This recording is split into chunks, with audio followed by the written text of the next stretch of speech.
start streaming, and we're live, just like that. So all right, to the main page, see if it pops up. Waiting for Drumdums.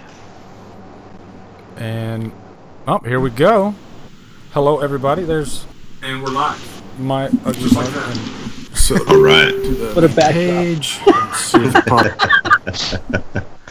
Oh, let me pull up my my chat here so I can see. How is everybody doing?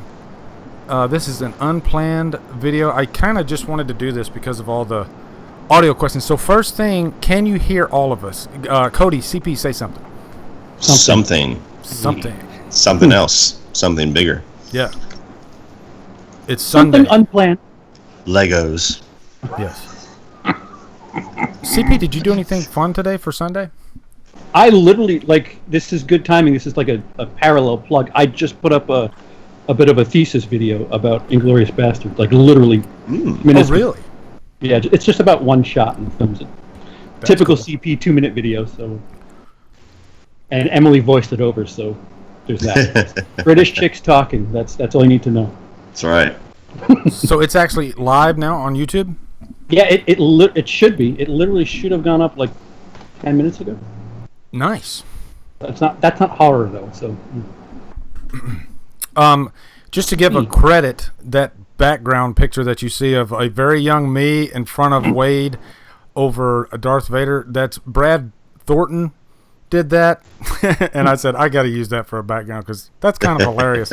You can still see the cigarette burns on the old photo on my shoulder there. That's not poop.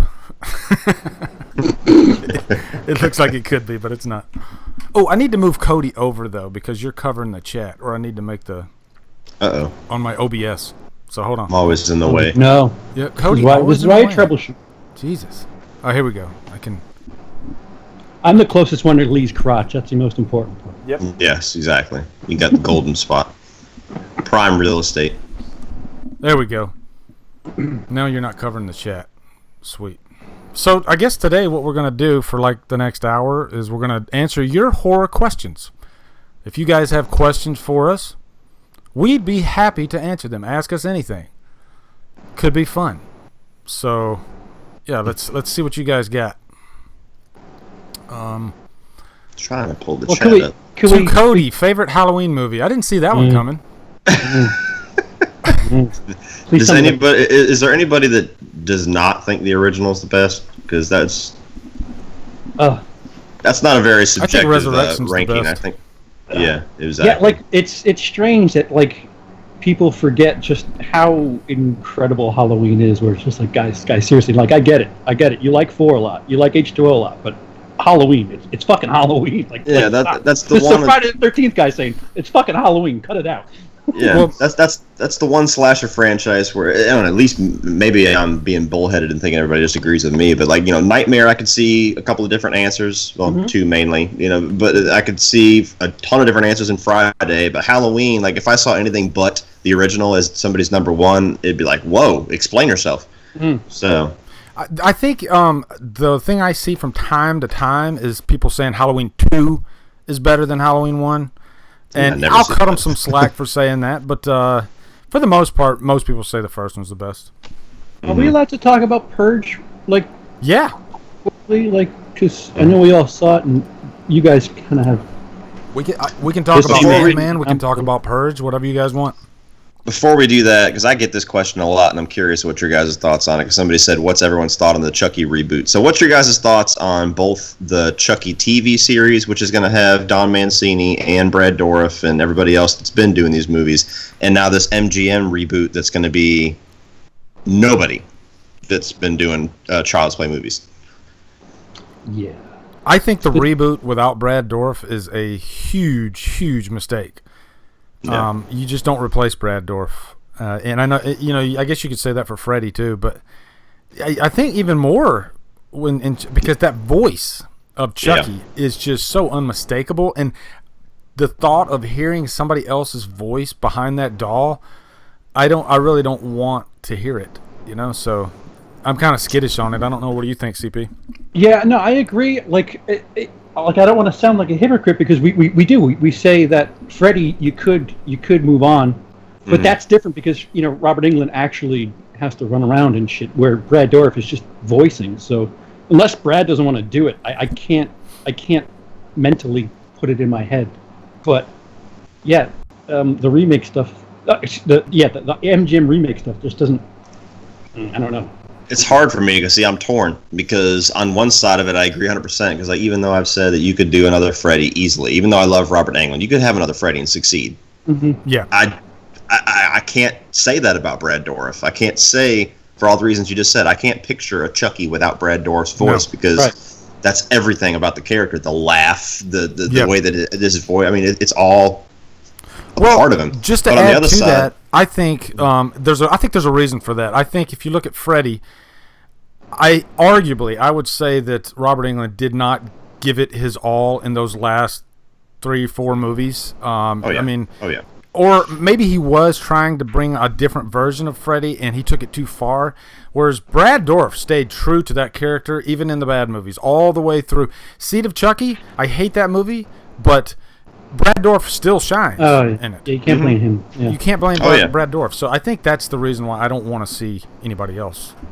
For sure. And then on the other side of that thing, the flip side of that coin is the TV series and supposedly more, I guess, direct to Netflix movies that are going to have Brad Dourif. They have Don Mancini behind them. So I'm kind of, on the other side of it, I'm kind of like, well, yeah, it's going to be great to hear Chucky, but everything around him is probably going to suck now. Yeah. So I don't know. Don Mancini, like, man, it's hard because the guy's responsible. Yeah, he's responsible for all the great shit, but then he took it way off the rails with Seed, won everybody back for the most part with Curse, and then lost another half of us on Cult of Chucky. Mm-hmm. So I don't know. It's hard. I feel like I got equal amounts of faith in both of them, and it's not very much. It is a strange mountain, a plateau to go from Seed to Curse to Cult. Like, it was just like, oh, you saved yourself, and then they go to Cult, just like, wait, what? Yeah. You had the right track. What'd you do this for? Yeah, exactly. Do we know who's directing the reboot? Yeah, the guy who's directing that Polaroid movie. Yeah, I'm kind of curious, but like I said, I don't. As soon as that voice comes on screen and it's not Brad Dourif, then I'm gonna be like, oh god, no, please. Yeah. If it's anything like Suspiria, I'm not excited at all because that trailer. You didn't like the Suspiria trailer? No. Tell me honestly. Tell me what sticks out to you about if you had to tell somebody that know nothing about movies about Suspiria, what would you tell them? Well, I mean, Suspiria is known for the cinematography, the color palette. It's a visual masterpiece. Right. I think they're going visually for the new one, but in a different way. Like, they don't want to copy the original, almost like to a point where they want to completely remove themselves from it. Mm-hmm. But it looks like it's very well directed, actually, and it looks like it's trying to go for shock value a little bit more than the original. Right. Well, like The Witch, almost. Yeah, like the color palette is what really kind of gets me nervous because like the one thing you think about is just the exorbitant colors, and then you watch this trailer, it's just very gray and just. I was positively surprised. I was expecting them to go for the same type color palette, and they went the opposite direction. But I was just kind of drawn into everything I was seeing on screen. Was that Hearts on Fire? It was. What's that? Hearts on fire. It's been pumped throughout the day. I'm like, yeah. Oh, Tom Marketer. Let me say hello to a few people in the chat here. We got Jax Nunley, the film addict Robbie, Kathleen Melillo, I hope I said that right, Daniel Hammond, Ninja Assassin, Rasmus Dokken, Ottoson, the Ender Hayden, Daniel Hammond, Charlie M. Winston, Beth S., Jamie Honeycutt. I just dropped a patron request for him for Lost After Dark, and I liked it. That was a pretty damn good movie. Have you guys seen that one yet? Lost After Dark? Never heard of it. I mean, if you like slashers, and it's a throwback to like those 80s slashers, and I thought they nailed it as far as in the character department because they actually felt like 80s characters in those movies, so I don't know. I liked it. And some really good kills, actually. I mean, you got a good drill kill where the killer's like cranking down a drill in this dude's back. One of those hand gigantic drills. So Well, how's the gore then? Like, are the effects? Are they? yeah, tactical? some good kill effects. I think Savini. It's not Tom Savini level, but still, there's some creativity there.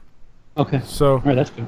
hey, we got Rene Rivas in the chat. He's got a new Halloween fan film called Spirit of Haddonfield, which is also has Vincent DeSante from Never Hike Alone playing Myers. So what's up, Renee? Nice to see you in there. Horror Ghoul Jill, how are you doing? Sweet. So a lot of good. I noticed Beth S. She asked like some of our favorite horror soundtracks. CP, what's one of your favorite horror soundtracks?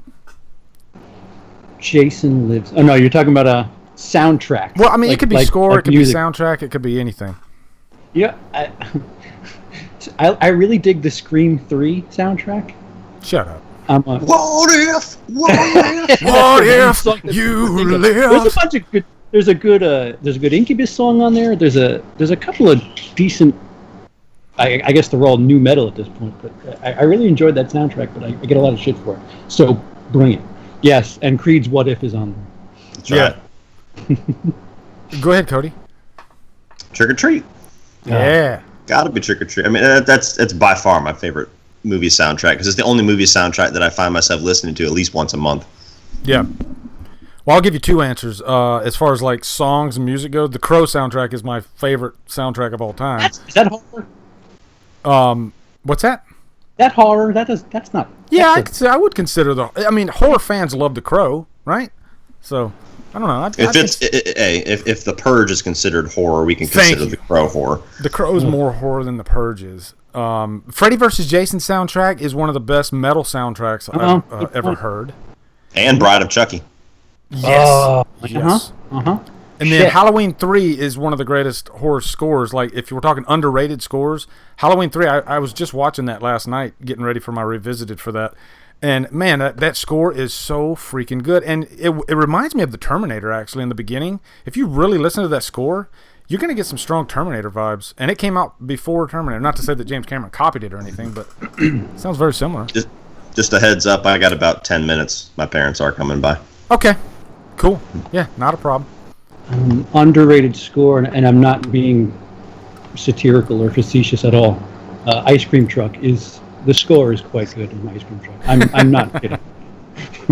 If there's something that stands out, to avoid that subject, but you had to bring it out, didn't you? I don't remember what I was doing with it recently, but I do remember the score really, really sticking out for good reasons. Jesse the Slasher says Lost Boys soundtrack. Oh, that's a good one. Mm-hmm. Oh yeah. Forrest Gump. Daniel Hammond, we got another question. What slasher is your guys' second favorite? I already know your first. So what's your second favorite slasher? Cody, go ahead. Chucky. Very, very close second. Like, Freddy and Chucky are damn near neck and neck, but Freddy's always been just a little bit ahead. Yeah, I think Freddy. Now, I guess if he's talking about the person. Mm-hmm. Slasher movie? Yeah, I thought he was talking about movie, but I mean, as far as the person goes, I would say I'm a Freddy guy. Freddy's my number 2. And then as far as movies go, I think my second favorite slasher movie might be Sleepaway Camp. Go ahead, CP. Give me crap. Yeah, I wouldn't agree with you there. Yeah. It's a great ending. I love Sleepaway Camp. I don't know what it is. That's probably not my second favorite, but it just popped in my head. So. I ignored it. Yeah, the first Scream plug for Cody Leach review just is pretty fucking good.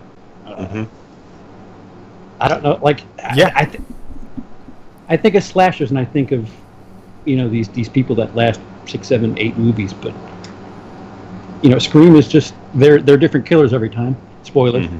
Yep. But it works. It works. I don't know if that counts. I really dug Tenebrae, actually. And that's one that I just saw, I think, last year for the first time. That's a slasher, an Argento slasher, but I loved it. It was just so different, Great soundtrack, good kills, everything. But yeah, Death Switch is in there. He's backing me up on Sleepaway Camp. Every time I watch Sleepaway Camp, I love it even more. It's fantastic. So, let's see what else. What other questions we got in here? Let's see. We're getting a lot of statements. Cody, your Scream video is so good. There you go, Beth. Beth has given Cody some props there. Thank you so much. I was nervous because it's my first sponsor, but I think I did well with it. Did you drop that today? I dropped it this morning, about 10 o'clock. I didn't even know you dropped it. I'll have to go watch the it. YouTube. I know. I've been out all morning. It's all good. Just been a busy morning. Scream 5. Do you guys want a Scream 5? That was Rasmus who asked that. Yeah, they could easily do it. I mean, there's a little bit of hesitation because it's not going to be Wes Craven, obviously, but I think you could get somebody really good to do it and pay a lot of good respect to it. But, Scream is one of those series where you wouldn't really have to reboot it or anything. You could just do another sequel and just talk about the current trends in horror. The trends in horror are always changing. So it's as long as they write it well, and as long as they have a good director behind it and they don't have a bunch of studio fingers trying to tell everybody what to do, I think it'll work out well. Yeah, if Craven only directed the first one, we wouldn't be having this conversation. There are 11 Halloween movies now, and John Carpenter only directed the first, and I still like quite a few of the other ones. So, yeah, I mean, I'd totally be for Scream 5. I think there's more stories to be told. I think the landscape of horror changes like every 5 years, so that's perfect for another Scream movie because that's what they do. They always tackle whatever is popular in horror at the time, so... Yeah, I would definitely be for it. What about you, CP? My favorite Nightmare on Elm Street isn't directed by Wes Craven, so why the fuck not? There you go. Yeah. So yeah, that's the answer to that question. Someone's asking about a new Wrong Turn. Is there a new Wrong Turn? I don't fucking know. Who cares? There's like 7 of those fucking movies. Yeah, the first one's good, and the rest of them all blend together for me. I never watched them, but as soon as the series goes like straight to DVD, I tend to abandon all hope in it. Yeah, I saw the first one and that's it. I still haven't even seen the rest. I love the first one. Don't get me wrong. The second one I remember pieces of, and I got to go, guys. Well, Cody, we say goodbye. Thank you for joining us. Thank you. Love you guys. Bye. Yeah, love you too. Bye. Now I might let me see if I have to adjust my windows here now that Cody's gone. I don't think I do. I think it's just going to leave it there, so we'll keep it running. And you got a delay from hell here. I'll tell you the second I see it. I don't know if but what? Scream 5 plus Get Out reference. Oh yeah, I do got to change it. Yeah, it's a little shitty. So. Everybody stand by. I'm just going to change the window so you guys can see. What was it like interviewing Vincent DeSanti? You can go watch it yourself. It was quite enjoyable. If you're a fan of Friday the 13th, it's a geek fest for 2 hours. The guy knows what the fuck he's talking about. I've said it before. I'll say it again. Whoever, if they ever get things straightened out, give that guy $1 million, and that's not a lot for a studio, and have him take over. Keep filming, CP. I'm almost done here. I'm trying. Thanks. Could Ghostface kill any of the main slashers? No. Next question. Bye, Cody. Do you guys like Aliens? Aliens, the movie Aliens? I think it's okay. It's fine. It's fine. Only one of the greatest movies ever made, but yeah. Yeah. Yeah, no, it's quite all right, that movie. Yeah, it's okay. How long the Halloween franchise continue? Lee would probably be better equipped to answer that. How long you see it going, Lee? Halloween.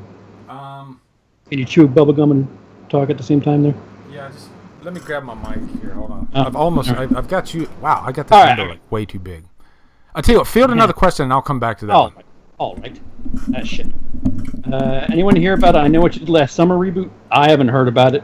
I don't know what the fuck, why they would do that, but okay. Do you think they will CGI Loomis in the opening of Halloween 2018? They most likely have to show the ending of the original and show Michael being arrested.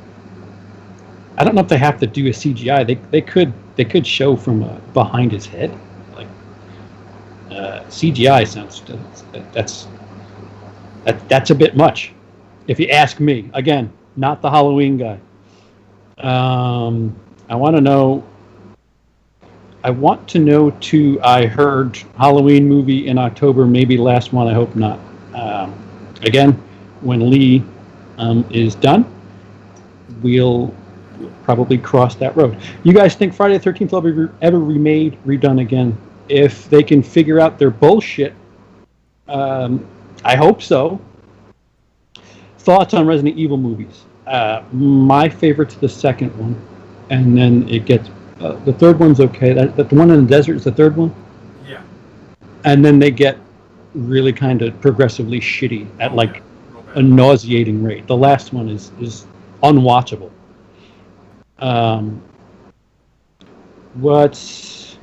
Do you think Nick Castle's in more than one scene? Man, all these Halloween questions, guys. I'm at the wheel for a little bit, so just hold off. Okay, all right, good. Do you think Nick Castle's in more than one scene? Well, I think that was confirmed recently on Twitter. Somebody said that he is on one scene. I don't have a source for that, but you know what? I would imagine they would try to put the guy in more than one scene. You know, he is Nick Castle. So yeah, I'd say yeah. I think he's in more than one scene. So I think I don't think that'll be revealed until, after the movie comes out, maybe, and then they'll say, "Hey, did you guys know, gee whiz, that Nick Castle was in this scene?" Or maybe he'll just take his mask off during the movie and say, "Hey, it's me, it's me. Fuck you guys, I'm out of here." And then he kicks a chair and then he walks off set. It'll be great. Thanks for the info on Wrong Turn Movies. Thought there was a Wrong Turn coming. Not sure. Oh, yeah. You guys' favorite monster movie? CP, what's your favorite monster movie? Does Godzilla count? It sure does. I would say Godzilla then. Yeah. No, I'm glad you said Godzilla because monster. mine is King Kong. Cool. It's really nostalgia reasons because when I was a kid, I remember that one of the first movies I ever saw was the '76 version of King Kong with Jessica Lange, and the boy started coming out in me when Jessica Lange came on screen, and I'm digging myself into a hole here, but. Yeah, I loved King Kong back then. It's silly. It's a silly movie to watch now, but that was probably one of my favorites when I was a kid. Oh yeah, there's a lot of those disaster movies from the '70s that I used to enjoy quite a bit as a kid. That are just not good, like Earthquake and they're bad. All that shit from the '70s. I used to I guess Airport. Excuse me, the serious one. Airport kind of still is okay if you put yourself in the right time frame, but a lot of that disaster shit from the 70s, and I mean King Kong included, is really kind of doesn't age well for me. Do you remember a movie? It's set on an airplane. It's in the 70s, and the airplane goes underwater in the ocean. That's Airport 70. Airport 747. Is that it? Yeah, it's one of the sequels to Airport. Yeah. Yeah, I remember that one when I was a kid. And just being in that type of situation would be, that kind of scared me as a little kid. Like, I wouldn't want to be, stuck under the ocean and in a plane, in a giant tube. Are you open to Jaws 5, the film Attic? No, not unless they actually. Because I know they would go the CGI route for that, and I like the mechanical shark in the first couple movies, but I will say also, I mean, how much do you actually see Jaws in the first movie? You rarely see the shark until like the last act, so I think that's part of the formula. That's a happy accident, though, isn't it? Like, didn't they want to show it more, and it was just the fucking thing wasn't cooperating with them, so they were like, you know what, just. Oh yeah, I've seen that documentary so many times. There's a new one called "The Shark Is Still Working," but yeah, they talk about how they were so stressed out because the damn thing just kept sinking down to the bottom of Martha's Vineyard, and so they would have to work around it. They would have to find a way to shoot these scenes without the shark being in there, and that's part of what made Jaws so great. As a matter of fact, I just saw Jaws on the big screen again on July 4th here locally. So it was awesome. There's a theater like 20 minutes from me that's screening Friday the 13th 6 and 7. I've never seen 6 on the big screen, and I'm like, dude, I would kill to go to see Friday the 13th on the big screen. No, it's part 6. It's not the original. man, yeah, part 6, that would be great. Yeah. I'll do 6 and 7 again. Double feature me. Good Uh-huh. God, that would be, because I've seen Halloween on the big screen, the first one, a couple times. So, you know, I got my fun out of that. But at this point, to see a Friday the 13th movie on the big screen would be amazing. I would love that. It's going to be hard to avoid that. I'll say that much. Yeah, I want to, you always see the first of a franchise, but give me something in the middle. That'd be kind of cool, because you usually don't see that often. Like, they showed Halloween 4 and 5 back to back a few years ago in, I think, Los Angeles or something like that, and I would have loved to have gone to that. That would have been great. I'm looking at some of the questions here. Chucky versus Leprechaun, but I've never watched any of the Leprechauns, so I don't even know where to go with that. Not even the first one? No. Ooh, okay. Yeah. Am I missing a masterpiece or something? Nope. Nope. No, I mean, the good one's like the good one is the first one. Yeah. We got an educated question here, okay? Let's dig deep on this one, CP. Wes Craven versus John Carpenter, which do you prefer? CP, give me your answer on that. Which one do you prefer? If I'm thinking fast, Yeah. John Carpenter's, he kind of sticks out a bit more because he does a bit more than Wes Craven. I'm just thinking horror. Yeah. John Carpenter, there's some sci-fi stuff that is decent. Thriller, like Escape from New York. That's not a horror movie. No, it's not. So and that's good. Wes Craven, what the fuck, the 1976 movie that they remade. Oh, Hills Have Eyes.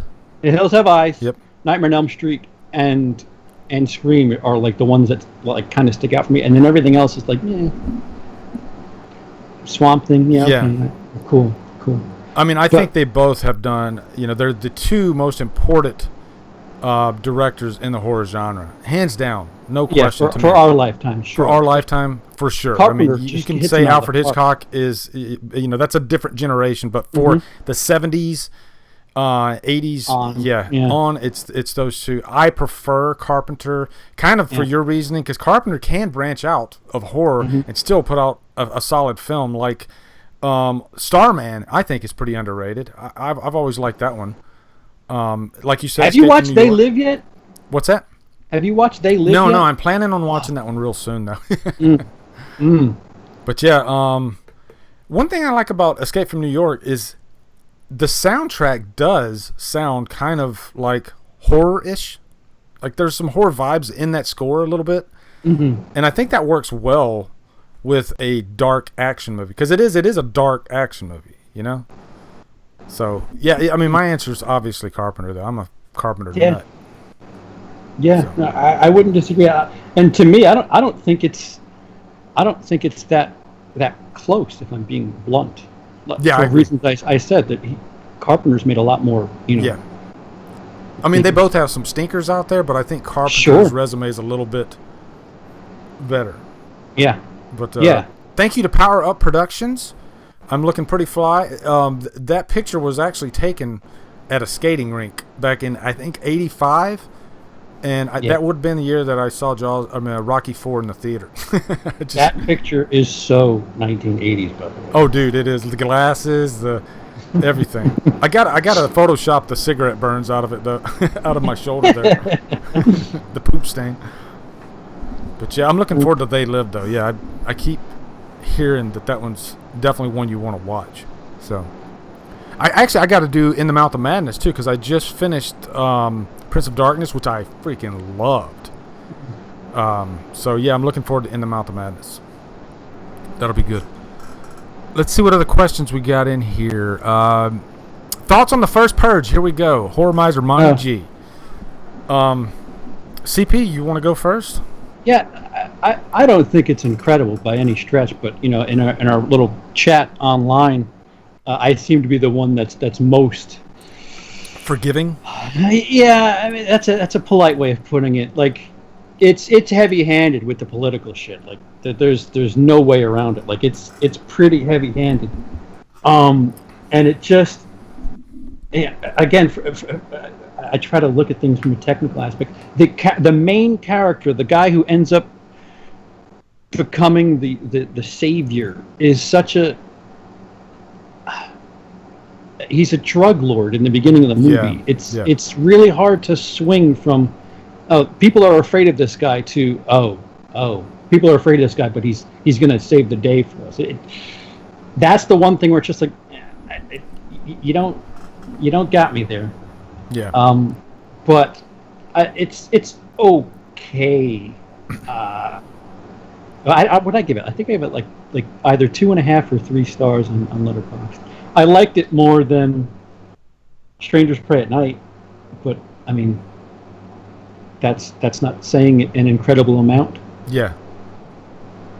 Well, I mean, you know how I feel about Strangers Pray at Night, but that's a movie that's right down the middle. Like, I've heard a lot of people say they loved it, like it's one of their favorite slasher movies in a long time, like me. And then I've heard, the other side where, Jeremy Jahns gave the movie a dog shit. So I don't think it's dog shit either. No, not at all. I was shocked that he actually gave that rating, but oh well. But as far as the first Purge goes, first off, I'm just not a fan. Like, they just have not hit the mark with that premise, which I think is an really interesting premise. But in order for that premise to come to fruition intelligently, you got to do some heavy writing. And I don't think none of the movies have delivered a case where I felt like, okay, I understand why they went this route, to allow people to just kill each other. No circumstances, no punishment. You can go and kill anybody you want. You can't convince me that you can deliver on that premise. So that is my first problem with the whole franchise. The movie itself, I felt like it was black and white. In more ways than one, I guess you could say. I didn't feel like there was that much of a gray area there. I thought the social commentary was pushed. The needle was just pushed way too far to one side or the other. I thought that Marissa Tomei, her character somehow miraculously grows a conscience in the middle of the movie, even though at the beginning, let's try this experiment where we'll let people just go kill each other. And then in the middle of the movie, because there's an agenda of the other side, she's suddenly got a problem with it. Bullshit.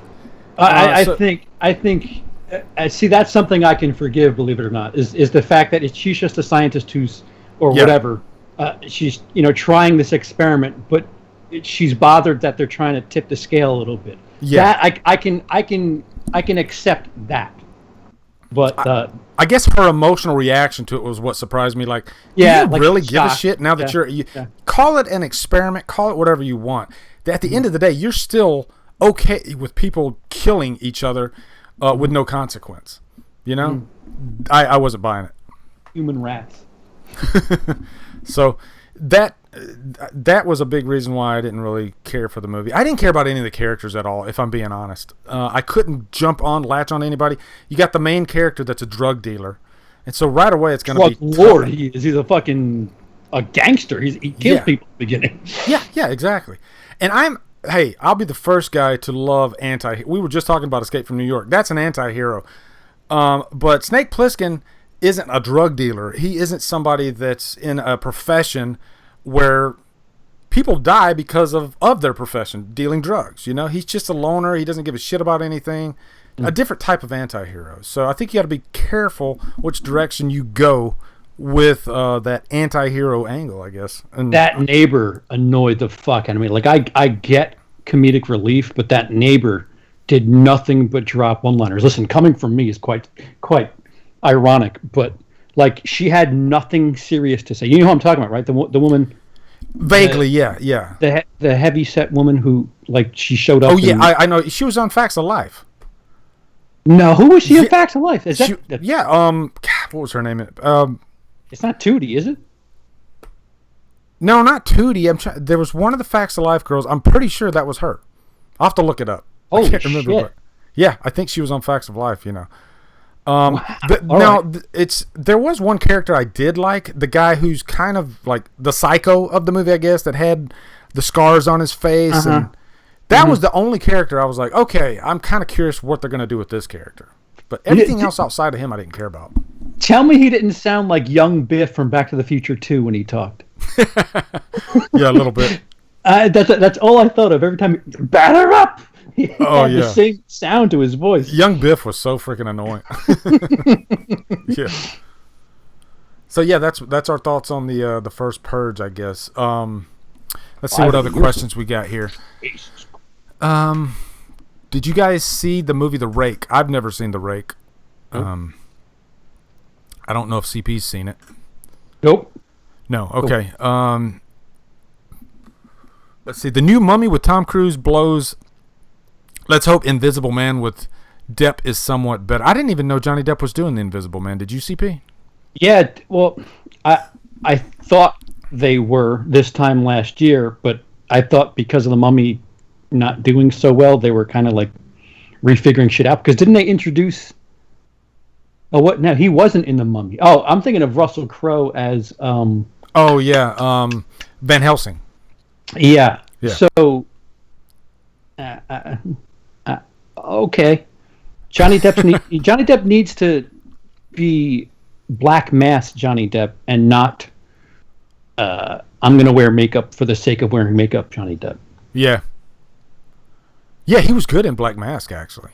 Dude, he puts out good performances, seemingly like by accident. Like Donnie Darko, he's incredible in that movie. That's granted, it's 20 years ago, but Black Mass, he's really, really good in that movie. Yeah. Did you say Donnie Darko, Johnny Depp? Oh, Johnny Brasco, damn it, Donnie. Johnny. Yeah, call you out on the that director's cut. Have you seen the director's cut with Johnny Depp? Yeah, Johnny Depp's in it. Donnie ends in an O. Hey, there's an example of a director's cut, because most of the time director's cuts are, I think, better than the theatrical, but there's an example where the director's cut almost ruins the movie. Reach. I mean, that's a movie about pacing, and the theatrical cut is perfectly paced. Yeah. Director's cut is way too long. Yeah, and just throwing random shots in there of like the sky. It's just like, yeah. Dude, you're a little full of yourself. Now cut that shit out. Talk about Christine. I just watched it for the first time the other day and loved the shit out of it. Bernie Gambano. Yeah, Christine's great. And you bring up an interesting topic after we talk about Christine, is like watching classic movies for the first time. I guess I could say I did that with Prince of Darkness. CP, as far as Christine, do you like that movie, or is it, I own it. I think it's still wrapped. I haven't watched it. You've never seen Christine? No. Okay. I saw it when, like, my mom was just a bad mother, or whatever. She was cool. She was a cool mother. Let me rephrase that. Yeah. I watched that shit when it came out, and I was like, I don't know, 6, 7. Yeah. And that I haven't seen it since. I own it. I haven't watched it since. This is a child's brain that's perceiving that movie, so I don't know. I don't remember much about it. Yeah. Same thing with Cujo. I haven't seen Cujo since it first came out. Me neither. I remember watching Cujo on HBO in the 80s, and I watched it a few times. And as a kid, it scared the crap out of me. Like, that damn dog was scary as hell. And as far as like isolated environments movies go, I thought, I still think Cujo is one of the best. Because she was in a very scary situation. She had a son that had asthma. So, Stephen King just knows how to write a story, and Cujo's definitely great. But as far as Christine goes, it's one of those I saw when I was young, and I didn't watch it for like 20 years. And then I saw it recently a couple years ago for the first time again. Didn't remember much about it, and I loved it. It's got that Carpenter flavor all over it. The score is great, good characters. And you have a movie basically about a car that comes to life, and how do you make that scary? John Carpenter's the best, so he made it scary. It was good. What Maximum Overdrive should have been. Yeah, Maximum Overdrive is kind of silly. I like it, but it's not what Christine was great. Stephen King directed Maximum Overdrive. He's not a great director, so yeah. I heard he was doing a little bit of the sauce at the time. So a little bit of the devil's dandruff. Honey, this machine just called me an asshole. Yeah. But I still liked it. Like Emilio Estevez was good. Easteves. Yeah. I would. That's a movie where I'd like to see it. For the exact opposite reason that I'm kind of leery about Suspiria. Yeah. I'd like to see them redo Maximum Overdrive, but like really make it dark. Oh yeah, I actually have. I'm pulling out the VHS right now. I found this at a flea market here recently in town. Yeah, there's the VHS of Maximum Overdrive. That's awesome. Yeah. I saw that. I flipped out. I was like, "Holy crap!" That's it's just one of those VHS finds that you might see, once every few years. That big rigging is just awesome. By the way, I found that. It was a good day. I found that and Blade Runner on VHS at this place, and I was like, "Holy shit!" So Blade Runner's in my son's room. He confiscated that immediately. He's a Blade Runner fanatic. That's awesome. Let's see what else. What other kind of questions we got? Worst slash. Oh, let me go scroll up here. I see a question that I like. Worst slash or something. Stopping. So now maybe it'll connect back. That'll be a fun jump if they watch it in the future. Mm-hmm. Okay, yeah, I think we're back now. Okay, cool. Yeah. On my YouTube, everything's fresh. Okay. Or loaded. Cool. So I guess we'll just jump to another question. However, go ahead. The chat is not moving on the. Oh, okay. I can fix that. Hold on. You filled the next question, and I'll fix that real quick. Okay, it came back, and they're back. Oh, okay. I'm gonna have to go backwards too. No. I'm sorry. I'm reading. The chat is not back. Continue fixing. I was just reading the chat because, like a golden retriever. You were talking about the worst movie or the worst slasher movie, and then it froze. Oh, right. All right. So we'll get to that in a second. What's going on? Wow, it's been off for a while. Rob Zombie was attached to the Blob remake at some point. Yes, he was. Oh, thank goodness. Would you like to see Jordan Peele direct more horror films? I think his next one is another social horror of sorts. And there it is. It looks like it reloaded. I just reloaded it. Let's see if it scrolls now.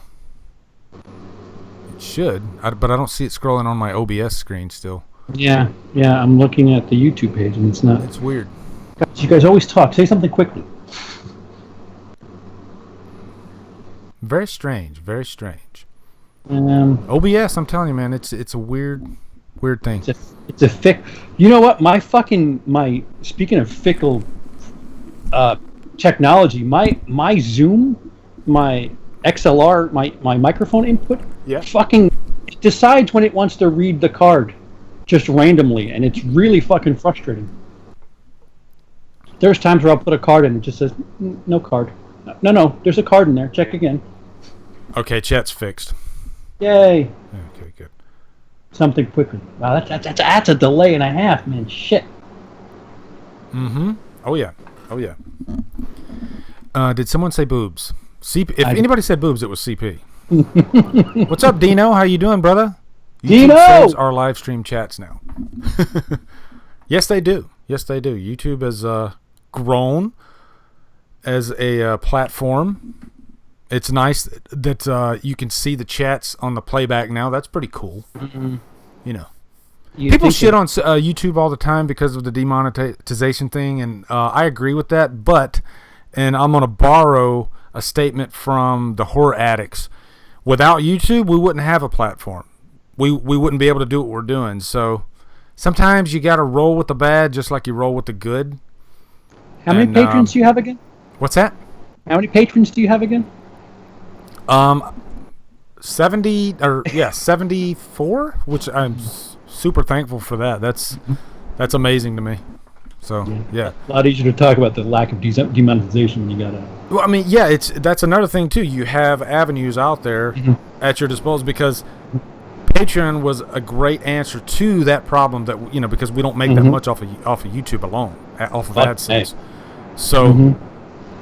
At one, I think the thing too is at one point in your YouTube journey, I think everybody has that conversation with themselves. Okay, I've been doing this for X amount of time. Mm-hmm. Do I want to press forward and keep doing what I'm doing and putting this amount of effort into it, or do I want to scale back? And if you say you want to take it seriously and you want to press forward, then you start thinking about those monetary avenues like Patreon and stuff like that. So it's funny that some people get bent out of shape with Patreon, with YouTubers making money, but jealousy. Yeah, I mean, I always use that the statement from the Joker: if you're good at something, never do it for free, even though it's free already anyway. You can watch any content from any creator that's on Patreon for free. You have that option. So I never understood why people get mad at somebody. Yeah, there's no pressure. Somebody wants to throw him a bone. Yeah. You know, why would you get mad at somebody? It's somebody else's money. Who cares? You know. So I didn't want to make this a big Patreon thing. Sorry, yeah, no, that was me that said that. Joyride. Thoughts on Joyride? I love it. Here we go. Let's see. Would you like to see a Michael versus Jason? Or forget my question. That's fine. Oh, what was your question? Go ahead. Somebody in the chat asked us what we thought of Joyride. I said I love it, and then you. I didn't hear that. I'm sorry. That's fine. Yeah, Joyride's great. Did you ever see the sequel? Oh. Dead End? Is it called Dead End or something like that? I didn't see the sequel, but is I think I did. If I did, I forgot it. That's how. Is Ted Levine in the sequel? No. Oh, okay. No. Yeah, so I mean, Ted Levine was creepy in Joyride. Candy cane, come in, candy cane. He's just got such a great horror voice. Oh, what a letdown in Jurassic World: Fallen Kingdom too. Jesus. Ted Levine wasted. Playing the Pete Postlewaite character. Yeah, that's what I was thinking too. Hey, we got discount Pete Postlewaite on screen. I can't believe I called Ted Levine discount Pete Postlewaite, but yeah, go figure. That's pretty much what he was.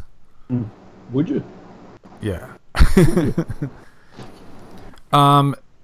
Dead Man Comics. Do you think Rob Zombie could have made a Halloween 3, and how would you feel about it if it happened? Yes. Well, I know that they were going to do a Halloween 3 that jumped off of, his Halloween 2. They were going to continue that story, but I don't think Rob Zombie wanted anything to do with it. I think he was done after the second one, and I'm glad that they didn't pursue, because, I mean, that's a different version of the character, Rob Zombie's vision of Halloween. Myers isn't supernatural. He's just a normal, fucked up human being who had a bad childhood. So I'm glad they didn't continue that route. I like OG Myers. I like the Myers that has, kind of a supernatural type feel to him. I don't know. I like it when you can shoot bullets into a killer and does nothing to him. For some people, they might not like that, but I don't know, CP. How do you feel about that? Do you like it that when Jason is supernatural, or would you rather Jason be human like me and you? Depends on what part of the story we're in. Like Jason in 6, he's a zombie. Like that makes sense. I'm okay with it. Like I just get me there. Just don't say, he's a lunatic. Well, lunatic doesn't make them flawless. Exactly. Just get me there. I'm with you. I'm watching a horror movie. I'm already halfway there. Just finish the ride for me, and I'm there with you. Yeah, I mean, at the end of the day, it's about the story. As long as it's a good story, then you can give me any version of Jason you want. I love movies that take place in space with dog people flying ships. So clearly, I can handle. So Beth she asked a question. Can you recommend some good movies on Shudder? I recently did my first sponsored review by Shudder. That was really cool. And yes, I will answer that question. I'm actually on Shudder's page right now, and I will tell you, Single White Female is really good. I love that one. Is Martyrs still on there? I believe so. I believe Martyrs is on here. 2008 Martyrs. Lake Bodom. That's the one I reviewed. I highly recommend checking that one out, actually. It's a good camp slasher. Pieces is on there. Oh. And you got newer movies, you got older movies. Like It Stains the Sands Red is one that I have on my watch list. I haven't seen yet, but I heard that's a good zombie movie that came out, I think, last year. Yeah.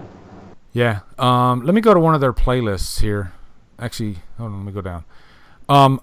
A Tale of Two Sisters is really good if you're into Asian horror movies. I'm into Asian. Just complete mindfucks. That one's a good one. They have 3 different slasher playlists. 3. So, Hello, Mary Lou Prom Night 2 is on there. Wolf Creek. They have a Wolf Creek Season 1. The Descent. I mean, there's tons of good ones on here. So, The Gate. Did you ever see The Gate, CP? Yeah. Yeah. I enjoyed that as a kid. That's what I'll say. Yeah. I have nothing else to say. So yeah, I mean, I hope that answers your question, Beth. And I'm just scratching the surface. There's tons of good horror movies. I mean, if you're a horror fan, I think Shudder's a no-brainer. I really do. I think we did like the trial thing, and we watched Exorcist 3 because it was the only place to watch it. Yeah. I don't know if it's still out there, but like as far as streaming and horror is concerned, it's a good service. Yeah, and I mean, they have an exclusive playlist where there are movies that you can only see on Shudder. So I sounded like I read that like a like an ad, didn't I? You can only. Oh, wait, there's more. No, but I mean, for a first sponsored, review, I was proud that it was Shudder because I've been a member for quite a while now. So I was like, wow, the service that I love using is asking. They want to pay me money to promote them. Yeah. Hell yeah. So I famously gave Lee shit for this about a year ago. Yeah, I know. It made me think of you So immediately. it's funny. It's funny that it finally came to fruition. So. Yeah. Congrats.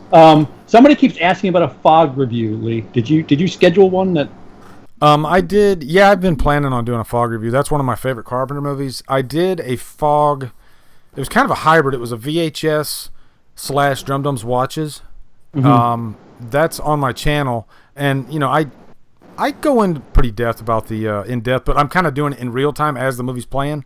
But yeah, I'm definitely planning on a full on Fog review sometime soon. Is it me or is it harder to do it when you like the movie? Especially if it's one that you love, like if it's like a classic. Like when I did The Crow, that was one of the tougher reviews to do, just because that movie like means so much to me. It's not just a movie in my mind. Same thing with like Halloween. I think those are the toughest movies to do. Would you agree with that? Absolutely. I did a Savage Cinema for Friday 6 this year. Yeah. And I was just like, I can't do this properly. Like I really want to, there's things that I want to say that like it's either too much fanboy or I'm not making fun. Like I'm not doing the right justice one way or the other. And that's why I'll never touch something like Inception, because it's just. That movie's flawless. Yeah. David King keeps asking me to review Inception, and that's one of those. It's like I love that movie so much that I'm scared to even approach it. Same thing with The Exorcist. Next question. Yeah. Mr. Wayne 007, thank you so much for the contribution there. Tell me some hidden horror gems you discovered. Lake Bodom, I just watched that one. Another one I just watched was my last review, the camp slasher. What was the name of it? Let me look it up here on YouTube real quick. What is N-O-K? Is that Norwegian kroner? What is that N-O-K? What is that? I don't know. Lost After Dark, though. I would check that one out. I rented that one on Amazon recently. If you like good camp slashers, I would highly recommend that one. Christie is a good slasher that's set on like a college campus that I saw a few years ago. I find a lot of my movies through you guys, through Killer Flicks, through all that. I'm sure you do too, CP. Sure. Yeah. I mean, we found so many horror movies that before we started our YouTube journeys, we would have never even thought of. Yeah. Mm-hmm. Yeah. Well, somebody put up that thing that it's news to me about Halloween 2 and how Rob Zombie thinks that if it was a different name that people would like it. It's a polarizing film. I love the film, but I think if it's not for everybody, with or without the name Halloween. I think it's like a Rob Zombie thing. There's people that just hate Rob Zombie, his movies, his style. So call it what you want. You're still not going to like it. I do, but I keep rooting for him. Like 31. I was like, oh, you figured it out. And then after that first scene, was just like, no, you didn't. Nope. God damn it. It's always the character department. That's where he suffers the most, I think. I think we've discussed this before. He needs to direct somebody else's words. Yeah. He needs to get somebody else to write the script. Mm-hmm. And then let him, because I do like his directing style, but as soon as people open their mouths, that's the problem. Mm-hmm. And I'm a fan of House of a Thousand Corpses, Devil's Rejects, Halloween 2. I like half of his catalog. And then I'm a fan of the phrase "motherfucker" and "cunt." I just don't want to hear it drizzled throughout a movie. there you go. Have a good one, Blurry Face. Thanks for stopping by. Oh, toodles. Yep. Believe in the hype. Do you like Rob Zombie's music? Yeah, I saw him in concert a couple years ago. I mean, he. One thing I like about Rob Zombie is he'll put out a song, and then he'll put out 3 different remixes of that song for any given soundtrack. So it's kind of cool to like see one song from like 4 different angles. That's what you'll get with Rob Zombie. Like the Valentine soundtrack has a different version of what's that? I want to say Living Dead Girl. I know there's a couple versions of that song out there. By the way, there's a different version of that on Bride of Chucky too. Oh, I know what it is. It's on Living Dead Girl. I think it's on The Crow. No, it's not. I'm losing myself here. I know there's a different version of that song somewhere. Remember that movie with Dee Snider? Oh, it's on the Crow 3 soundtrack, Salvation soundtrack. He's got a different version of Living Dead Girl. That's it. Yeah. Have you seen Strangeland, Lee? Yeah, man. I saw that like way back when it like first came out. Great soundtrack. What'd you think of the movie? It's weird. That's a polite way to put it. It's very strange. I guess that's why it's called Strangeland. Mm-hmm. It wasn't enough to stay in my mind and make me want to go back and watch it again. So I didn't think it was anything special. Dee Snider though, he directed it. He tried his hand at directing. So and acting. Yeah, and I don't think it was like horrible. Like it's not like The Crow Wicked Prayer or anything like that. At least it's an original idea. Did he write that? Did he? I'm not sure. I want to say he did, but I'm not sure. That's a lot of hands and a lot of ink there. I don't spreading yourself thin. Yeah. Grant Sutherland, should Michael Keaton return as Batman and truly finish the original Tim Burton trilogy? What do you think, CP? Michael Keaton, like now, like. Well, I mean, Batman's a character that we see versions of the character when he is in his later years. So you could have it. I mean, hell, Michael Keaton just did The Vulture. So in Tim Burton's world, though, like, how are you gonna? I'm intrigued, but I can't see it because Batman and Batman Returns are just so Tim Burton-y, and I don't think of like an old Batman as something in that realm. But I'm not saying it's. I'm gonna be honest though. I think I would watch it. Oh, absolutely. Yeah, I would definitely check that out. Sure. Can you think of a franchise that went back to the original? Well, yeah, I guess Halloween's doing it right now. But that was my question. Like a franchise that went a different direction, different path, and then went back to the original direction. Outside of Halloween, I can't think of another franchise that did that. Huh. Yeah. I don't know. Well, didn't Child's Play kind of try to do it? I think Child's Play's always stayed the course, though, Like, I don't think they've ever ventured out of that original path.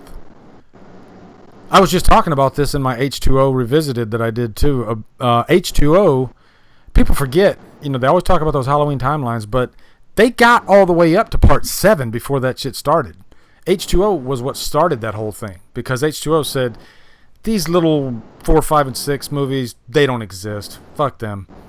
And by doing that, they created the problem that people make fun of the franchise for today. Bronco Juggalo, rewind the video. We talked about that earlier. With Cody. We discussed that. Cody. Michael Keaton playing Dr. Loomis, Mr. Halloween. Michael Keaton playing Dr. Loomis? I would rather see Gary Oldman playing Dr. Loomis. Oh my God, that's shooting for the fences there. Wow. That's in the Halloween Returns script. At the very end of the script, he actually mentions in the shadows, you hear Loomis talking, saying, you're talking about him as if he were a man, but that part of him died years ago. And then he said, out of the shadows, a grizzled face comes out, and it's Gary Oldman as Loomis. They literally put that in the script. I just think it's White Boy Day. Yeah. It ain't White Boy Day. Keep it entertaining. Yeah. I would love to see Gary Oldman as Loomis, though. I mean, not going to lie, that when I read that, it gave me chills. I was like, oh, damn. That is a pretty badass thought, yeah. That'd be badass. What horror franchise has the most gore? Franchise? I would assume Nightmare on Elm Street, right? Because it's the most colorful, for lack of a better term. Franchise. Franchise having the most gore. Doesn't Hatchet have a lot of gore? I haven't watched a frame of Hatchet. I've seen the first one, and I believe a little bit of the second one, and I turned it off. It's not my thing. I don't really get into the Hatchet movies. But I know they're really, like, they go full on for the practical effects, which is great. But, yeah, you know what? I think it's just Southern fried horror is not my thing, which is funny because I'm from Mississippi. But, yeah. We just got another donation from Mr. Wayne. Again, from Mr. Wayne, tell us what NOK stands for. What is NOK? I want to say that's Norwegian kroner, but I certainly could be wrong. Well, this question's for you, CP, because you're kind of going through this phase right now. What's the most intense movie you've ever seen? Intense, like maybe gruesome? You have to look away from it?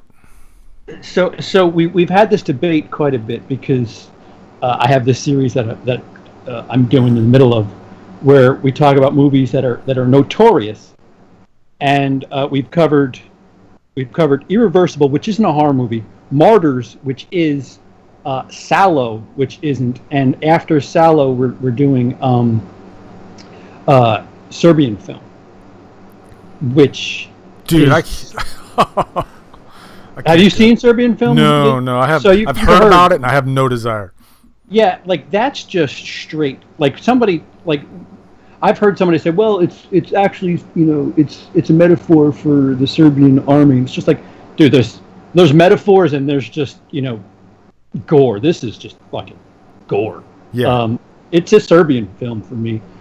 Roger, believe it or not, Channel Donstar, he would say something like, what the fuck is it called? What's the movie that Eli Roth basically redid? Oh, Cannibal Holocaust. Yeah. That would be Roger's pick, which it's tame compared to yeah. Yeah. Ooh, somebody mentioned High Tension. High Tension's very gory. But like it's not the type where I'm like, ooh, I can't look at that, because I was just really into the story and everything, and they don't go for that shock value as much. I don't think. It's just. Well, what about you, Lee? What is the one? What's the top of the mountain for you? I mean, if first thing coming out of my head right now, probably Antichrist. That is a tough movie to watch. And it's not all the way through. There's only a couple scenes that are like, oh God, no. But it's. Now I will say, and I don't feel this way now, but when I first saw the Texas Chainsaw Massacre, I had never seen anything like that before. And I was a kid. I was like, I was a teenager, I think. And it was uncomfortable, because it's just constant screaming, and this felt like real horror in your living room. That's what Texas Chainsaw Massacre felt to me. It was so unapologetic. It was and I think that's why that movie's so special today. NOK is Norwegian. I'm proud of myself. Norwegian. Okay, cool. Love your country. That's awesome. Yeah, Terrifier, Bronco Juggalo brings that up. That's probably one of the most shocking scenes I've seen in a long time. And a lot of people love Terrifier because of that scene, and it had the opposite effect on me. I was just like, I don't need to see that. When you get into, without giving it away, like female body parts, and you're combining torture with that, it's not for everybody, and it wasn't for me. So Mr. Wayne adds a caveat to the question. Yeah. He meant suspenseful, like you care so much about the characters in a suspenseful movie. No, repeat the question. Do I care about the characters in a suspenseful movie? So he was the one who had the sponsored question of what's the most intense movie you've ever seen. He actually means suspenseful with the characters.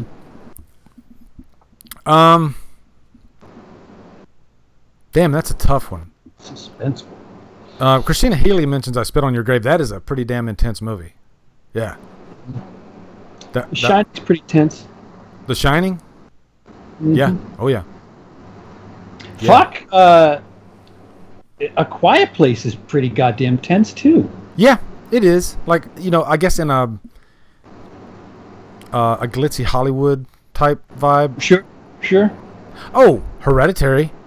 That gets pretty damn crazy. You want to talk about movies that split people's opinion? Oh, yeah. My daughter just saw Hereditary, and she texted me, and she was like, I didn't like it. It wasn't for me. And I wasn't surprised. It's just... Don't come home. It's not for everybody. Yeah. It's not for everybody. Right. Did you like Hereditary? It's my number one so far. It's fun. It's phenomenal. I agree. It's one of those that just constantly when I first saw it, right away I was just like, wow, I need to process this.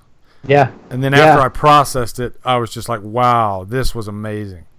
Dude, like, this is what, like, Emily's more, she's more, like, I look at, like, shots and technical shit, and she's more about, like, emotion and stuff. Yeah. She picks up, like, weird shit. We were walking home talking about it, and she's like, there was something on that street post. And I was like, no. And apparently she saw that, like, there's a shot of the street post before they go to the party. And apparently, like, there's something on there. And she was picking up on shit that I was just like, man. Oh, yeah. There's all kinds of little hidden Easter eggs in that movie. Kind of I love shit that if you go back and watch it, like, they pay you back for repeat viewing. I think there's a little bit of a Kubrick influence there, because Kubrick would do that a lot in his movies. Put little subtle things that you wouldn't see the first time, and then every time you watch it, there's something new. So I'll definitely buy it when it comes out. I'm looking forward to watching it again. Now, back to my, I mentioned Terrifier. Sorry. Did you see Terrifier? Did you like it? I did not. I didn't. Okay. I'm really curious for you to see it, just so I could get your opinion on, because when the scene comes, you're going to know it. You're going, oh, okay, here we go. Here's the scene. I was like Bone Tomahawk. People were like, watch Bone Tomahawk. Watch Bone Tomahawk. Very. I think I know what they're talking about. Yeah, it's kind of like that. Once that scene came up in Bone Tomahawk, I saw Emily's review on that, and I was like, oh, shit, she's showing it. Okay, here we go. And she like goes and grabs like a trash can and starts throwing it up in the review. That was so good. Dude, I'm telling you, man, she makes me feel stupid sometimes. Oh, yeah. She's comedy good, she writes. Makes me feel stupid. I'm sitting here talking about Michael Myers for the umpteenth time, and she's like going into the deep cuts, Yeah. That's great. I want you to see Terrifier though, but in its defense, it is one of those movies that hasn't left my head. Like, there's something about that character, Art the Clown, that's irresistible. Is it on Netflix or something? What is it on that like I can watch it right now if I want to? I don't think. Maybe somebody can help me in the chat, but I don't think it's available for free anywhere. Oh, well, yeah. I don't mean free. Well, yeah, I mean, it is available as part for free, but you know what I mean. But yeah. I think I rented it off of Vudu or something like that, if I remember correctly. All right. Well, yeah. There was like 1 week where anybody who I knew that was into horror or was a horror YouTuber reviewed it or talked about it. I was just like, all right. I jumped in there, and I jumped in that pool. I got my 3,000 views and got the hell out of there. But Thank you. Good night. Yeah. Thank you. Good night. I've said my piece. Levi Hogan says, I saw that scene on YouTube from Terrifier, and I don't think I need to see the rest of that for the rest of my life, or the rest of the movie. Yeah, like I said, it's not for everybody. There's people that love that movie, though. If you're a gore hound, then yeah, you might like it. It's not on Shudder though. Introvert 1. Okay, it's on Redbox. Okay. Oh, it's on Amazon Prime. Yeah, I that's usually my first go-to when I'm looking for a movie. I go to Amazon Prime because they seem to have everything, Okay. And I have that. So yeah, Amazon Prime's great. There's a lot of free stuff on there. If you're a member of Amazon Prime, yeah. I mean, there's a lot of like 80s slashers that are on there, deep cut type slashers like what's the dude? We did Chopping Mall. We did a commentary on that. Thank you, Amazon. And then we did what the fuck? What's the second movie we watched, Emily? Can you hear me? She can't hear me. What's the second movie we watched? Death Spa. Death Spa. Oh, brother, it's as good as it sounds. It's What's the horror movie that takes place on Thanksgiving? I'm trying to. It's the only one I can. Thanksgiving? No, it's not Thanksgiving. There's Blood Rage. That's what it is. Where you got the two twin brothers, and when they were kids, they saw. What was it? They saw somebody. One of them killed this couple making out when they were kids, and so they sent the wrong one to the mental ward, and then the other one, he goes on a killing spree later when he's like a teenager. Isn't that Joseph Zito who directed that? I'm not sure. I don't know. I don't I want think to say so. it's Joseph Zito. He did The Prowler. Right, I know that, But I don't know if he did that one or not. He might have. Mm. The Prowler. Did you see The Prowler? Yes, forever ago. Those kills are great. Like, well, is it that's Savini, Joseph isn't Zito. it? Isn't Savini doing the special effects in that movie? Yeah, Savini. Matter of fact, Savini has went on record stating that his favorite, the job that he's most proud of is The Prowler. And when you watch it, Really? the work in The Prowler is really good.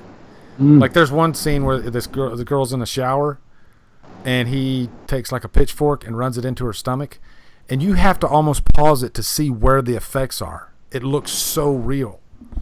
That's Tom Savini did amazing work in that movie. Mm-hmm. Yeah. Yeah, playing film backwards like that, such a bizarre thing to think about. But that's how they do some of that stuff. Like you just play it backwards, you pull it out. Like that's. Yeah. It's really interesting to like watch behind the scenes stuff on how they do stuff like that. Yeah.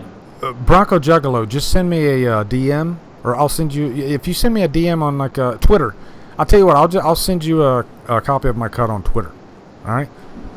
So I probably get an email a day asking for my. I should have never did that review. Every day I get, hey, can I get a copy of your cut?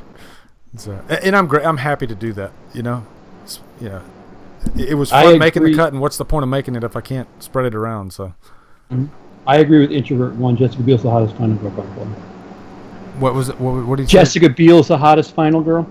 Yeah. In TCM? Yeah. She probably has a little bit of competition out there, but I mean, that's a safe bet. I'm not going to call anybody a liar if they say that. That outfit hugs her in all the right places. I will say Kirsten Baker, who was not a final girl in Friday Part 2, gives her a run for her money. Which one's Kirsten Baker too? I'm not. Just think of the ass shot and the Rock hitting her with the jean shorts. Oh, jean shorts. Jean shorts. There you go. What about what's her face? Julia Ronson from Part 4. She's not a final girl. Dude, Part 4 is just freaking stacked and loaded. Dime. They're all tens. Yeah. It was, that's to be on that movie set. I've got to go to work. Oh darn! Another day on the set. Twins, Basil, twins. Yeah, that's a good one. Bo Tiggy, thank you very much. Appreciate that. Let's see. Let's see if we get any more questions here. We're getting a lot of comments. I don't see that many questions. Dumbest horror movie you've ever seen. Dumbest horror movie you've ever seen. Well, I won't say dumbest, but Don't Hang Up is the one that I hated because of the characters. The two douche. Your two main characters, the ones that you're supposed to root for through this movie, are complete douchebag. Like they're two Trents, pretty much. Yeah, that's exactly what you get. They're complete assholes, and you're supposed to root for these assholes for the rest of the movie. Oh my god, I wanted to throw rocks at my TV. Favorite Stephen King movie? So I guess the dumb thing would be whoever wrote that script. You actually, I guess they got the movie made, so maybe they're not so dumb. Favorite Stephen King movie? Pet Sematary. Yeah, that's my go-to. I'd double that. Yep. Dino says, "How about jean shorts and half shirts on the guys in '80s horror?" Friday the 13th had that. Which one was it? Where the guy had a half shirt on. Lee, you gotta give us wrenches in the chat so that we sort of stick out a little bit. Cody's in the chat. He says, "Where's the other guy?" Where is the other guy? I don't know. I think we lost him. Wait, I'm the other guy. We kicked him out. Yeah. Let's see. There was another question in here. Who has the greatest horror mind? Where do you go with that question? I don't know. That's pretty deep for on the spot. Yeah, no, I don't. That's a let me take an hour and simmer on this question. Oh, here we go. Robbie's got a good one. Thoughts on the original Last House on the Left? Thank you. I just received the Arrow Blu-ray, which is glorious, and I will say there's the documentary where Wes Craven talks about what he went through when he made that movie and the audience backlash, national backlash. You know, this was right in the midst of Vietnam, and the world was just a really ugly place at the time. And so Wes Craven, you know, he looked at it like this. Art doesn't always have to entertain. Sometimes art is meant to offend because it exists. The ugly parts of the world, they do exist. It's out there. So why not make a movie that's not meant to entertain but meant to kind of offend and show the dark, ugly side of life? And that documentary is so good. So, and I think the first movie is so important. Like, it predates Texas Chainsaw Massacre. So, have you seen the original Last House on the Left, CP? I've seen clips. I haven't seen the whole thing. Dude, watch the movie, then go back and watch that documentary. It's because Craven talks about, you know, he was a young filmmaker at the time, come from a Baptist background.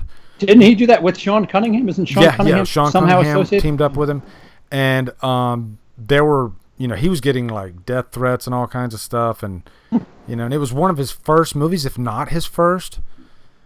But you know, he stood by his guns. Why can I never get that freaking that phrase right? Oh, forget it. I don't care. Yes, Mike.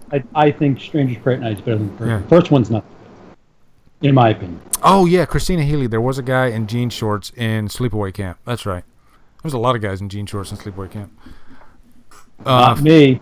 Favorite vampire movie gods. What do you got, CP? The 92 Dracula? 91? Yeah, that's a good one. Speaking of Gary Oldman? Yeah, that one? That's a good one. Mine's probably 30 Days of Night, but I guess it depends on what kind of vampire movie I'm looking for at the time. Like Interview with the Vampire is a good one. Could be Lost Boys. Like, you're right. Depends on the mood. Yeah. Lost Boys is great, like if you're in that type of mood. So, yeah, there's a few of them. There's a lot of bad ones. There's a lot of bad ones. Yep. Because that's a genre where you kind of dip into the romance, you know, genre, like romance novel type genre. It should just be about lust, like that. Yeah, you know, it shouldn't be about relationships and you know, lovey-dovey type stuff. But I guess you can't blame them because, I mean, women ate that shit up. I mean, 50 Shades of Grey exists because of Twilight. So if there's a market for it, you might not like it, but you know, you could still make money off of it. So, Let Me In, Introvert One, thank you, or Let the Right One In. I'll say that one came first, and I think that was better. Yeah. What other question we got on here? Dumbest character in a horror movie? Somebody said Tina from Halloween 5. I don't know if Tina's dumb. She's just annoying. Shelley from Friday Part 3. Oh, he's good natured. It's funny. Like, people love him, and I found him annoying. I did. I really did. Just because he's like, you know what it is? Because he's like, he's one of, you know, you have these people that they try to get a girl, and if the girl doesn't love them, then they sulk. You know, they complain and say, "Why don't you love me?" And I find people like that annoying. Like, if somebody doesn't like you, just say "fuck you" then and move on. And so there was a living, person like that, a character from a movie in a movie, and I didn't want to see that on my screen. So maybe that's what it was. That's how I got Emily. I said, "Why don't you like me?" Yeah. So she said, "All right, fine, whatever." She just gave me a dirty look. Yeah. Robbie, werewolves or vampires? Vampires. I'm a werewolf guy, but I will say I think there's better vampire movies out there. But I do like werewolves better. Yeah.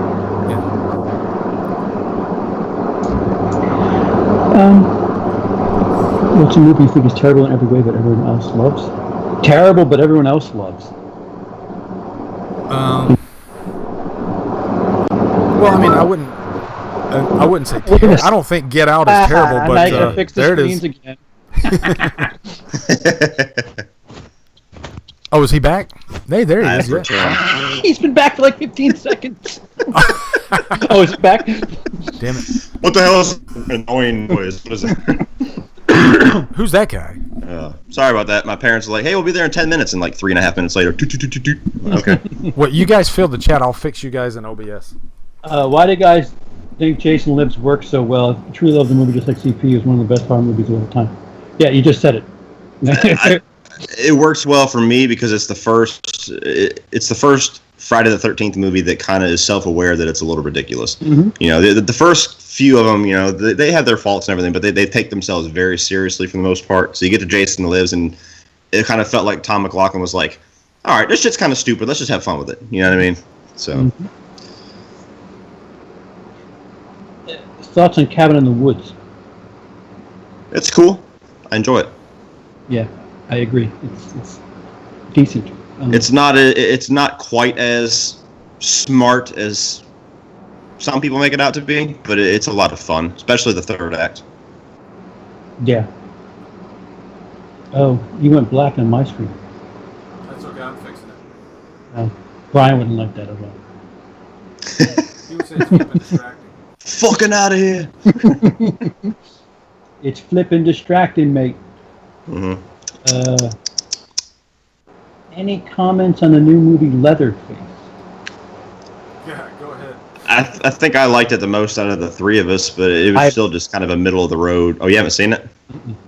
Oh, well, I liked it more than Lee. So, it's a middle of the road movie. It's got some interesting ideas, but I feel like they kind of force a twist in there instead of just being straight up about who the character is going to end up being. Leatherface. They try to subvert your expectations, and it doesn't quite make sense by the end of it, but it still was a pretty decent ride for the most part. Like, I think it was like in the middle of my ranking. Like, it's pretty gory.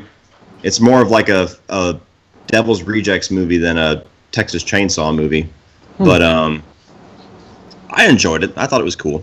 I thought that it doesn't do all the things that prequels do that piss me off, where they try to do all these little clever things. Like, they insert, like, every 5 minutes there's something that's like a wink moment to the other movies. Like, oh, see, that's how this lined up. And all they really do is they show you the early versions of Drayton and the Hitchhiker when they're kids and everything like that. Yeah. So you get to see them for a second, but they don't, like, point it out. They don't have, like, fucking title cards that say Drayton. You just kind of have to. If you didn't see the original Texas Chainsaw Massacre, you wouldn't think anything of the scene. If you did, you're kind of like, oh, that's who that is. Mm-hmm.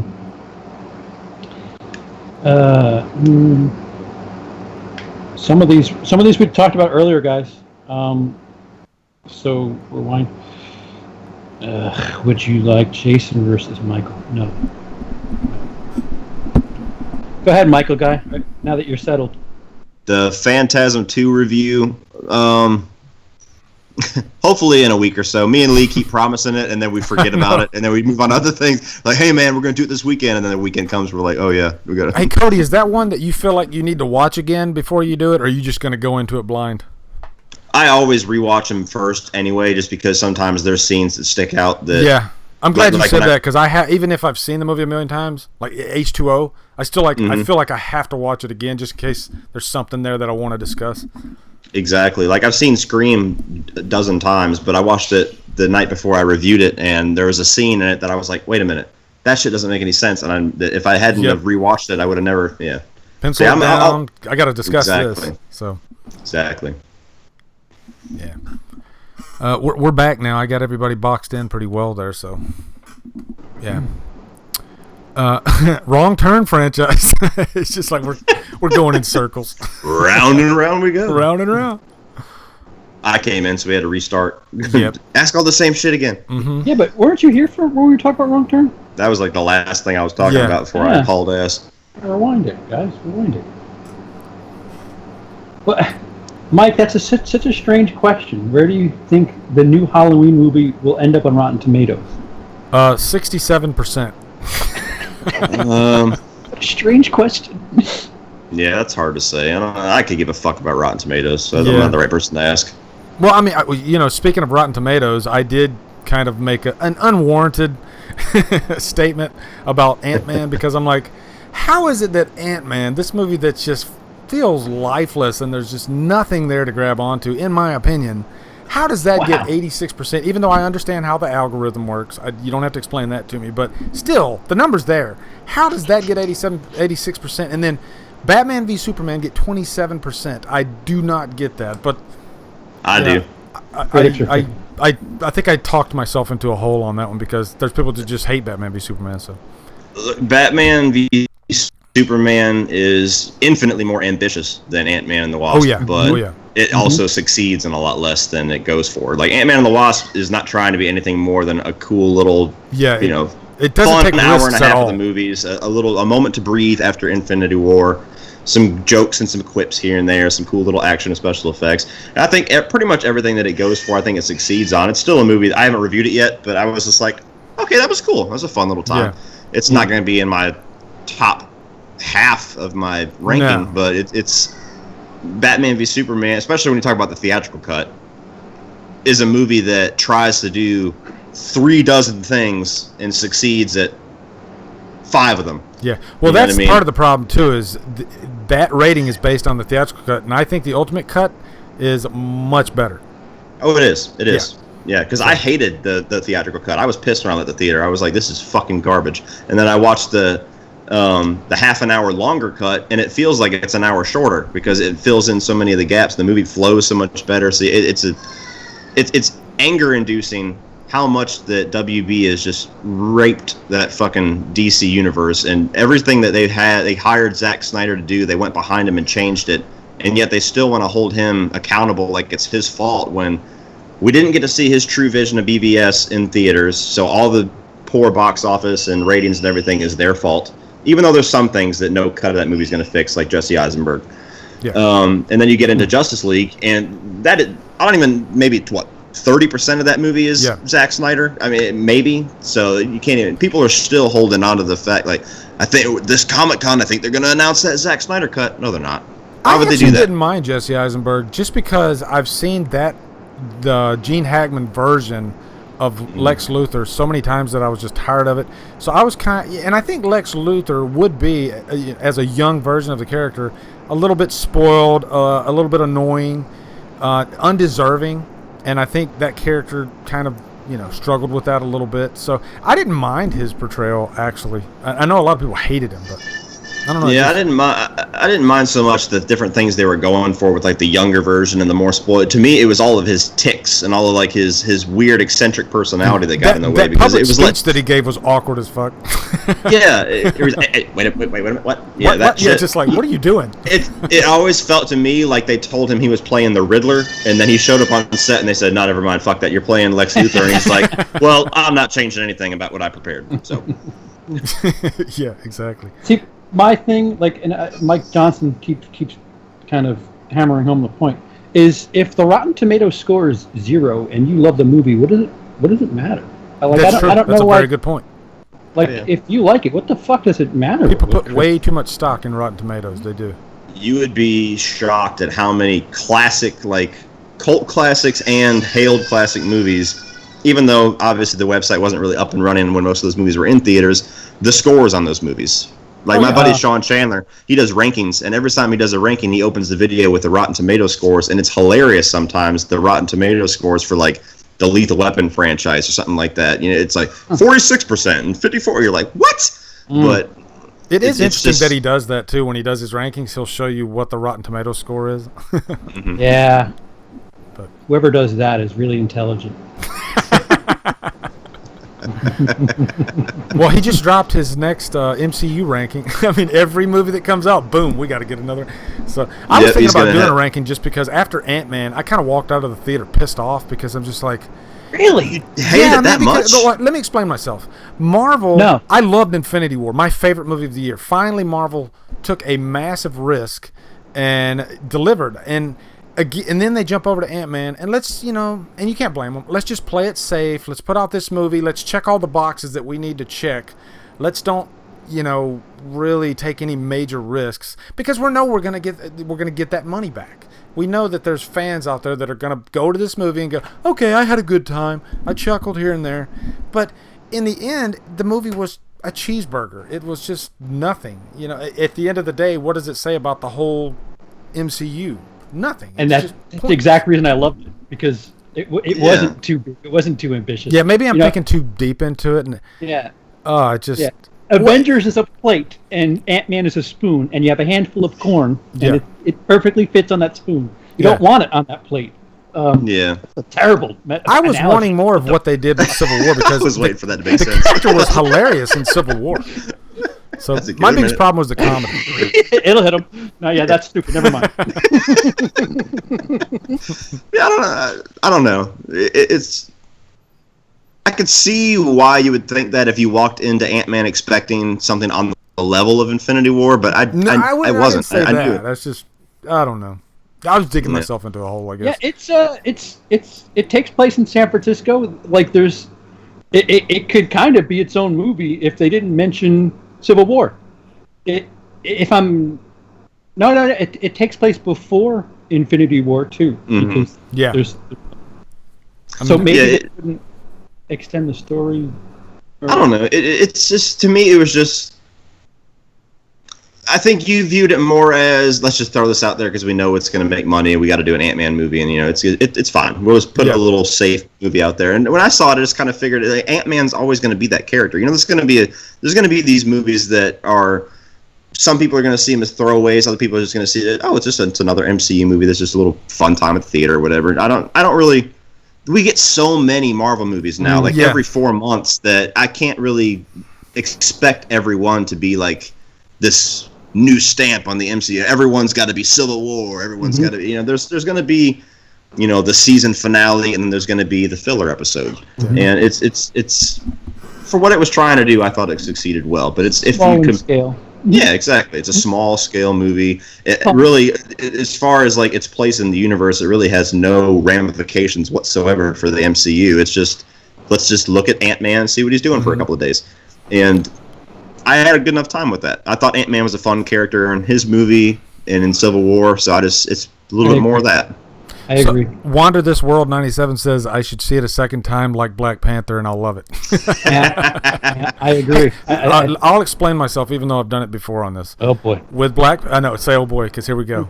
With Black Panther, I fell asleep in that movie. And it's one of those situations where I didn't realize how long I was asleep. And then when I went and watched it the second time, I shit you not, there was an entire 45-minute section of the movie that I don't remember at all. That's how much I fell asleep.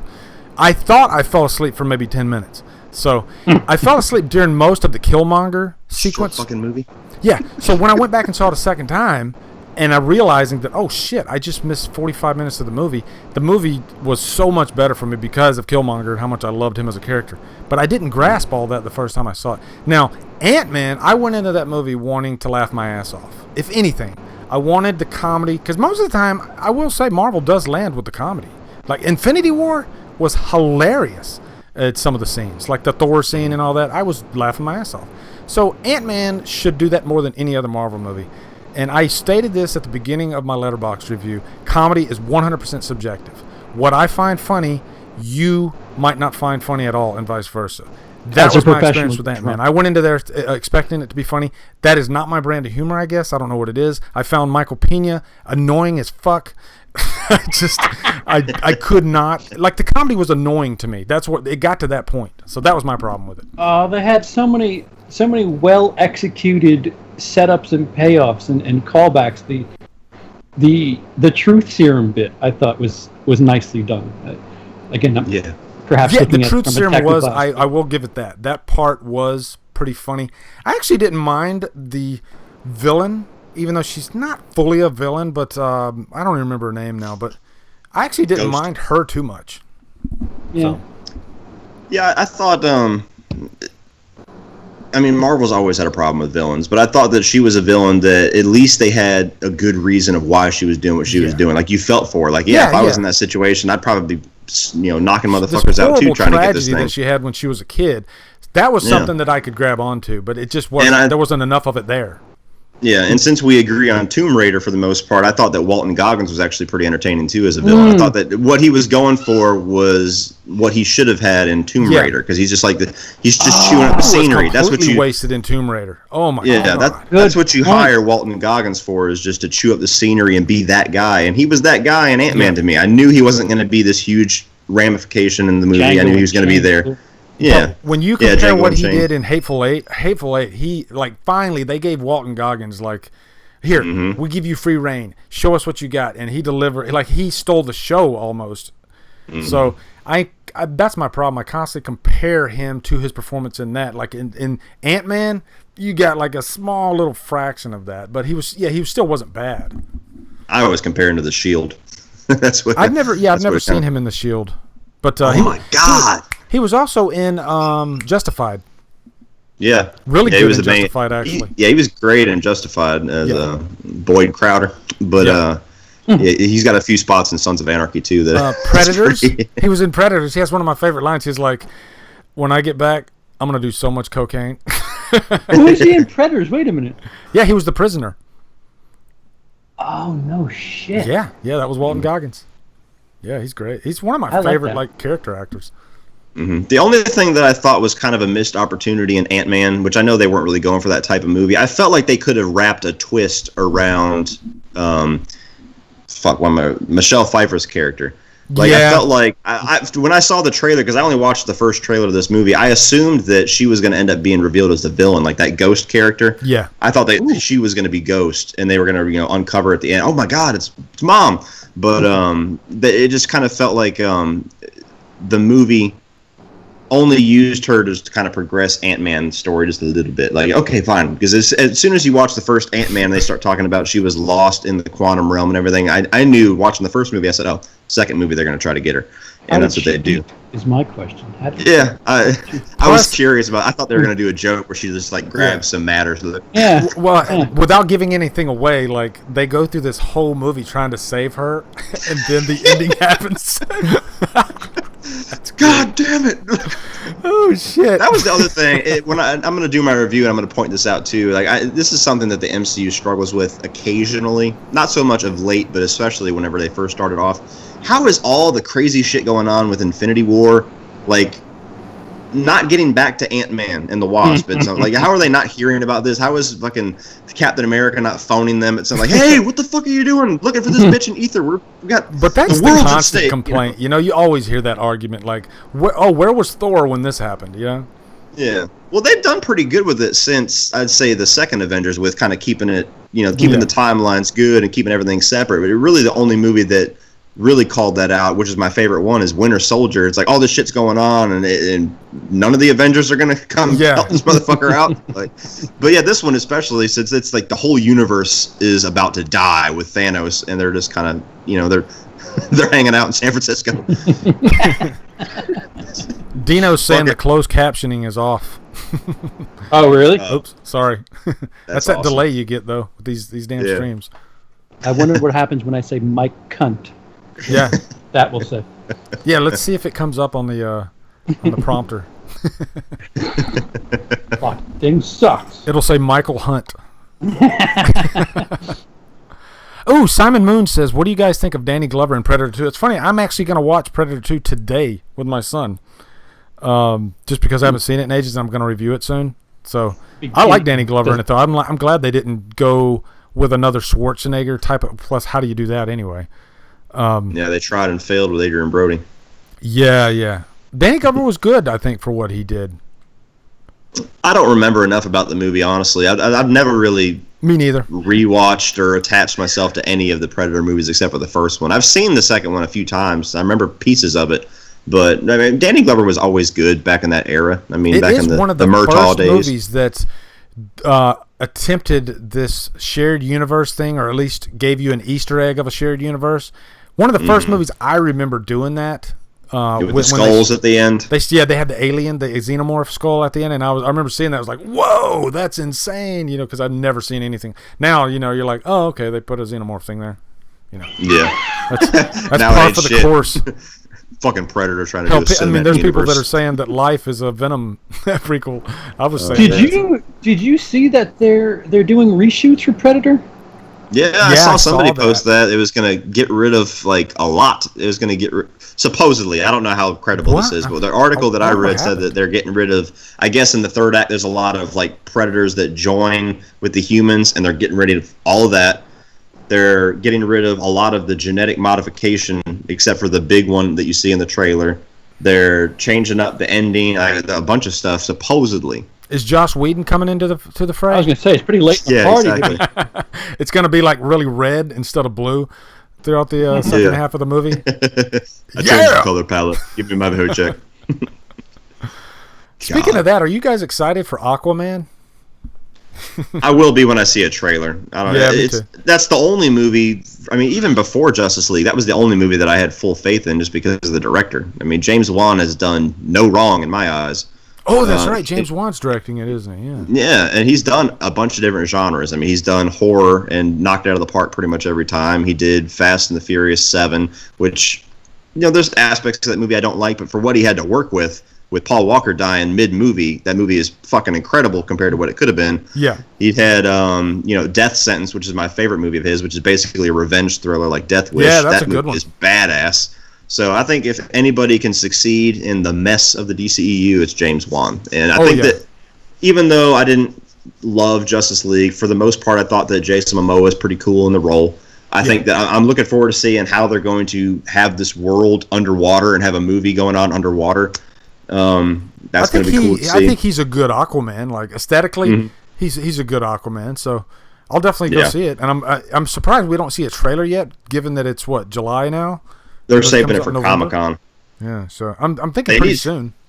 They need to move that fucking release date, though. I don't know what the hell they're smoking. They got it like the week before Christmas, but it comes out the same week as Bumblebee and something else. Yeah. And then a week later is Mary Poppins. And you already got a lot of financial trouble in the DCEU, especially with Justice League not making shit. Like, you need to get that fucking movie like in January or February where nothing's around it so you can make some money on it. Yeah, but if you do it in January, then you're pretty much saying, hey, we have a shit movie here. Go check it out. Not anymore. Yeah, previous to Deadpool. Yeah, I would agree with you, but Deadpool kind of changed that up. Now everybody's kind February of saying now. January. Yeah, I'll give you that. February does have some good Black stuff. Black Panther was February. Split came out in January. Yeah, it did. It did. Glass is coming out in January. Yeah, nowadays studios look at January and February, and that's like some prime real estate now. You can get away from Star Wars, because Star Wars basically owns Christmas now. You know, they gotta get the fuck away from Episode 9. Let's put it in February. If Solo would have been a hit, then we'd get a Star Wars movie every 2 months. So yeah, it's kind of a good thing that it wasn't a hit. Yeah. They pretty much ran the franchise into the ground at this point. So They just don't. The disappointing thing is that it feels like there's just no true leader over there. Because I love The Force Awakens. I really do. I've rewatched it. I don't have any hate for that movie whatsoever that a lot of people have gotten upon rewatching it. I didn't love Last Jedi at all. And every time I rewatch it, I like it a little bit less. Yeah, same. But it just feels like, especially with the side project movies, it feels like all these really easy ideas that you could get off of any fucking chat board anywhere. Like, what would be a cool Star Wars movie? A Boba Fett movie, a Han Solo movie. Let's talk about the Death Star for the 18th fucking time. Yeah, you got Knights of the Old Republic. You have this huge fucking universe. I know. And you're sticking to this. A Star Wars story. Yeah, and then you get this. Every single movie that they've come out with, it seems like, with the exception of The Last Jedi, they have no idea what the director is on one page and Lucasfilm is on the other page, and you got the drama, you got reshoots, you got people getting fired, you got people getting brought in, and it's let's call a spade a spade. The fans are just fucking unruly. Like, get a hold of yourself. Oh yeah, like, seriously. You're ripping up a Rey action figure on camera. Yeah. Obviously, this guy's a virgin. give that much of a shit. I hope her career dies and just what the hell, when actors close their social media accounts because of asshole fans, like you're into it a bit much, and you're taking it a bit too seriously. Like, well, you guys know about Remake The Last Jedi, right? Oh god, it's got a shitload of money too. $350 million raised from what I saw. Yes. How? Angry virgins. Angry nerds. You save a lot of money when you get a girlfriend to buy the airport. And I think these people know that Disney's going to be like, whatever, dude. We're not gonna freaking spit in the face of everybody that was behind The Last Jedi. But I think the point, that's it. It's a point. They're trying to raise a point that, hey, the fans are literally that fucking pissed off at what you gave us. So I wasn't that invested in it, but I can understand why. Like, if I was psycho about Star Wars, I'd be pretty upset because they did a lot of things in The Last Jedi. You want to talk about spitting in the face? Like, every single thing that it seems like that J.J. Abrams set up, it feels like they kind of squandered it just for the sake of subverting expectations. Yeah. Like, who's raised parents? Nobody. Bet you didn't expect that. You know, who's going to be? Who is? What the fuck is the main guy that got? Who is Snoke? Who's his identity? Doesn't matter. Gets killed. Sorry, bet you didn't expect that. You know what I mean? It's. I think people just need to calm down though, because I mean, how many franchises have shitty sequels? Every single one of them, for the most part. Yeah. But for some reason, for Star Wars, it's like an unforgivable sin. But by the way, Phantom Menace, arguably, is a piece of shit, and. I remember back then nobody was saying we need to remake this. You know, it's just internet culture. Right. Yeah. Right. Yeah. Even Attack of the Clones. You know, you were talking about it before, Cody, about how Rotten Tomatoes goes backwards and it's not adding up right. Empire Strikes Back wasn't well received when it first came out. No, it wasn't. So it wasn't. You'd be surprised if they bookend this nicely. Who knows how people accept it? The Shawshank Redemption was a failure when it came out. That's all you have to know. That movie bombed when it came out, and it still won an Oscar. Fight Club was a bomb. Yeah. Yeah. The Thing. Yeah. There's the ultimate example. 1999 is filled with a bunch of years. People were like in a rage when The Thing came out. Like, critics were mad at the movie. Like, John Carpenter said he went into a deep depression because critics were like, you know, they were out for his head saying, you need to stop making movies. This is horrible. We like our little lovey-dovey E.T. alien, and you give us this. You know, and now nobody's talking about E.T. and everybody's talking about The Thing. So, is that shithead barking again? Don't talk to your wife like that. Is that bitch barking still? Put your fucking headphones on. Yeah. Okay. The Phantom Menace did give us Darth Maul, so I will say the Phantom Menace is an hour and 50 minutes of dog shit, and then we get Darth Maul to save the day. So compared to what it could have been, I think all the prequels are a gigantic fucking turd. Yeah. But when you think about the origin of Darth Vader, and that's what we got, it makes your nuts hurt. You know, I like Episode 3, and when I first saw it back in the day when it came out, I was like in love with that movie. But you know, after rewatching it a few months ago, the special effects do stick out like a sore thumb and almost ruins the movie for you. But it's definitely the better of the three. I mean, that's not saying much, but it's definitely the best of the three by a mile. Yeah. Yeah. I saw that one in theaters and I liked it for the most part too. Yeah. But yeah, I haven't. I think I've rewatched it once since it came out. Oh man, I've seen it. That's my son's favorite one out of the. Well, now it's Empire Strikes Back. He's come around to Empire Strikes Back, but for the longest time, it was Episode 3. Like he loves that movie still.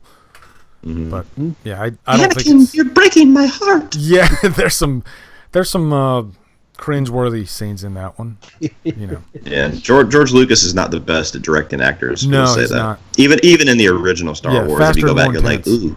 Have you seen Empire of Dreams, the documentary? I highly, highly recommend watching that documentary. It's about the making of the original trilogy, and man, there's some great stuff in that thing. You know, and they talk about how George Lucas, his direction was faster and more intense. That's what he would say, like after every scene. Could you do that again? And this time, just faster and more intense. He would just say that every time. But yeah, great documentary. So, do you guys think that Jeepers Creepers 3 killed the franchise? I never watched it, so yes. unless they get that series away from Victor Salva, which they must not be able to. No, or Victor they Salva killed the franchise, I think, when the news came out. Well, if they could have gotten it away from him before they did Jeepers Creepers 3, I think they would have. Yeah. So he must have legal rights to it or something that he's not going to give up. So I don't think it's strange that people throw a stink about him because nothing's changed about his legal status since he made the first one. Like, people are just finding out what he did now, and they're getting pissed. And it's just like, well, guys, he made powder after he was in jail. So, like, well, I think that's just it. I think most people didn't know when they first saw these movies, and knowing what you know now, it is kind of weird going back when you watch these movies. And that Jeepers Creepers 2 is that's Nightmare on Elm Street 2 renewed. It's just like, dude. Dude. It was funny. I was telling my dad, I was having a discussion about Jeepers Creepers 3 because he watched it and I watched it, and I was explaining why it went to Netflix and everything because he didn't know anything about Victor Salva. Yeah. And he's like, damn, that kind of squanders the other movies for me. He's like, that's like that. Like, there was some fucking movie that came out back in the 90s or whatever. It was called Powder that was directed by some guy that had this shit. I said, yeah, that's the same guy. And he goes, well, I mean, what he did was completely disgusting too. So that's when it involves little kids, and when you have kids yourself, that's when it kind of like, I go back and forth on the whole thing. It's weird. Like, it's hard for me to go back. Like, I can't even watch Jeepers Creepers 2 now because I feel like it's gonna taint my, vision. I don't know, just my experience with it. The sum of the shop is just like, all right. But yeah, Victor Salva aside, the third film was fucking garbage. So that alone is enough to kill the franchise. But the third one was what I call a stepping stone movie. It's the same thing I said about Jurassic World. It's a movie that was made to get us in place to do the movie I really want to make, and nobody's going to let him make that movie because they went through hell and high water just to get Jeepers Creepers 3 out there, and it ended up going to theaters for one fucking night. Yeah. And went to Netflix and bombed on Netflix. I mean, there's no way unless they get it away from him and reboot it, or at least have some way to market it that says Victor Salva is no longer associated with this movie. Here's the trailer. Enjoy. Yeah. So going forward, I don't think his career is going to get any better. I'll tell you that. No.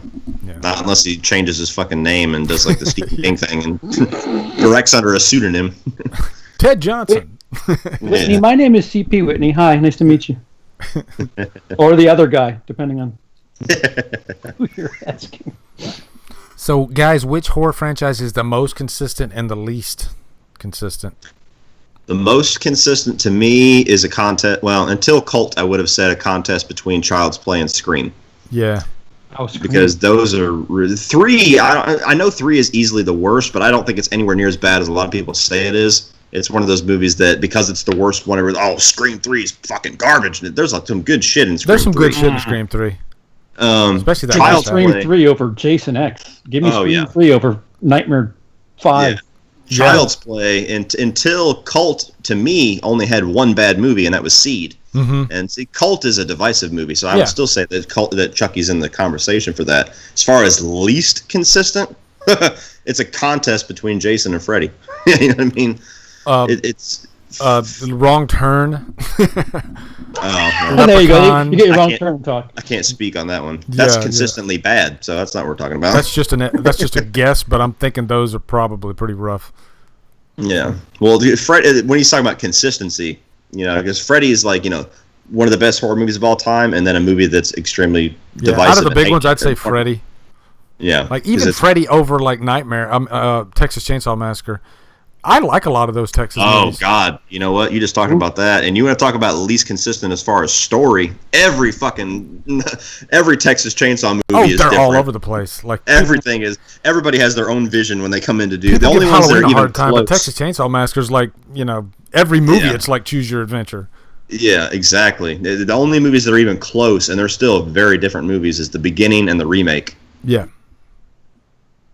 I think it's one of those things, just like, where do you go with this franchise? It's this crazy family, and any. They need to go back. They need to get somebody like Rob Zombie with a writer. Yeah. Don't let him write it. You can let him direct it.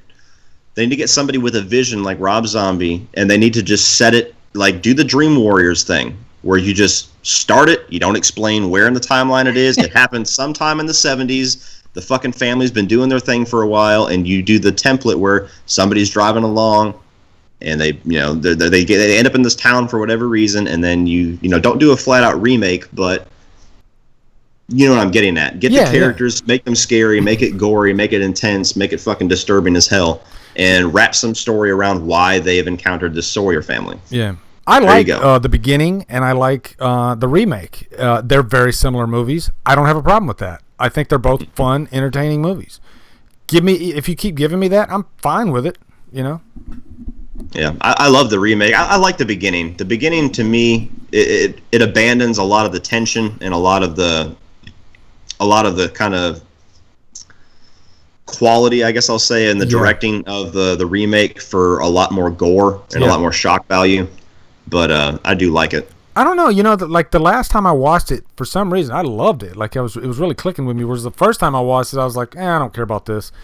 Well, it does that thing that annoys me with prequels too, that I just mentioned earlier, where it feels like every 10 minutes they have to do a little wink for something that happens in the remake. Like, oh, this is how he lost his teeth. Oh, this is how he lost his legs. And that's the stuff that I don't really care about too much. Yeah.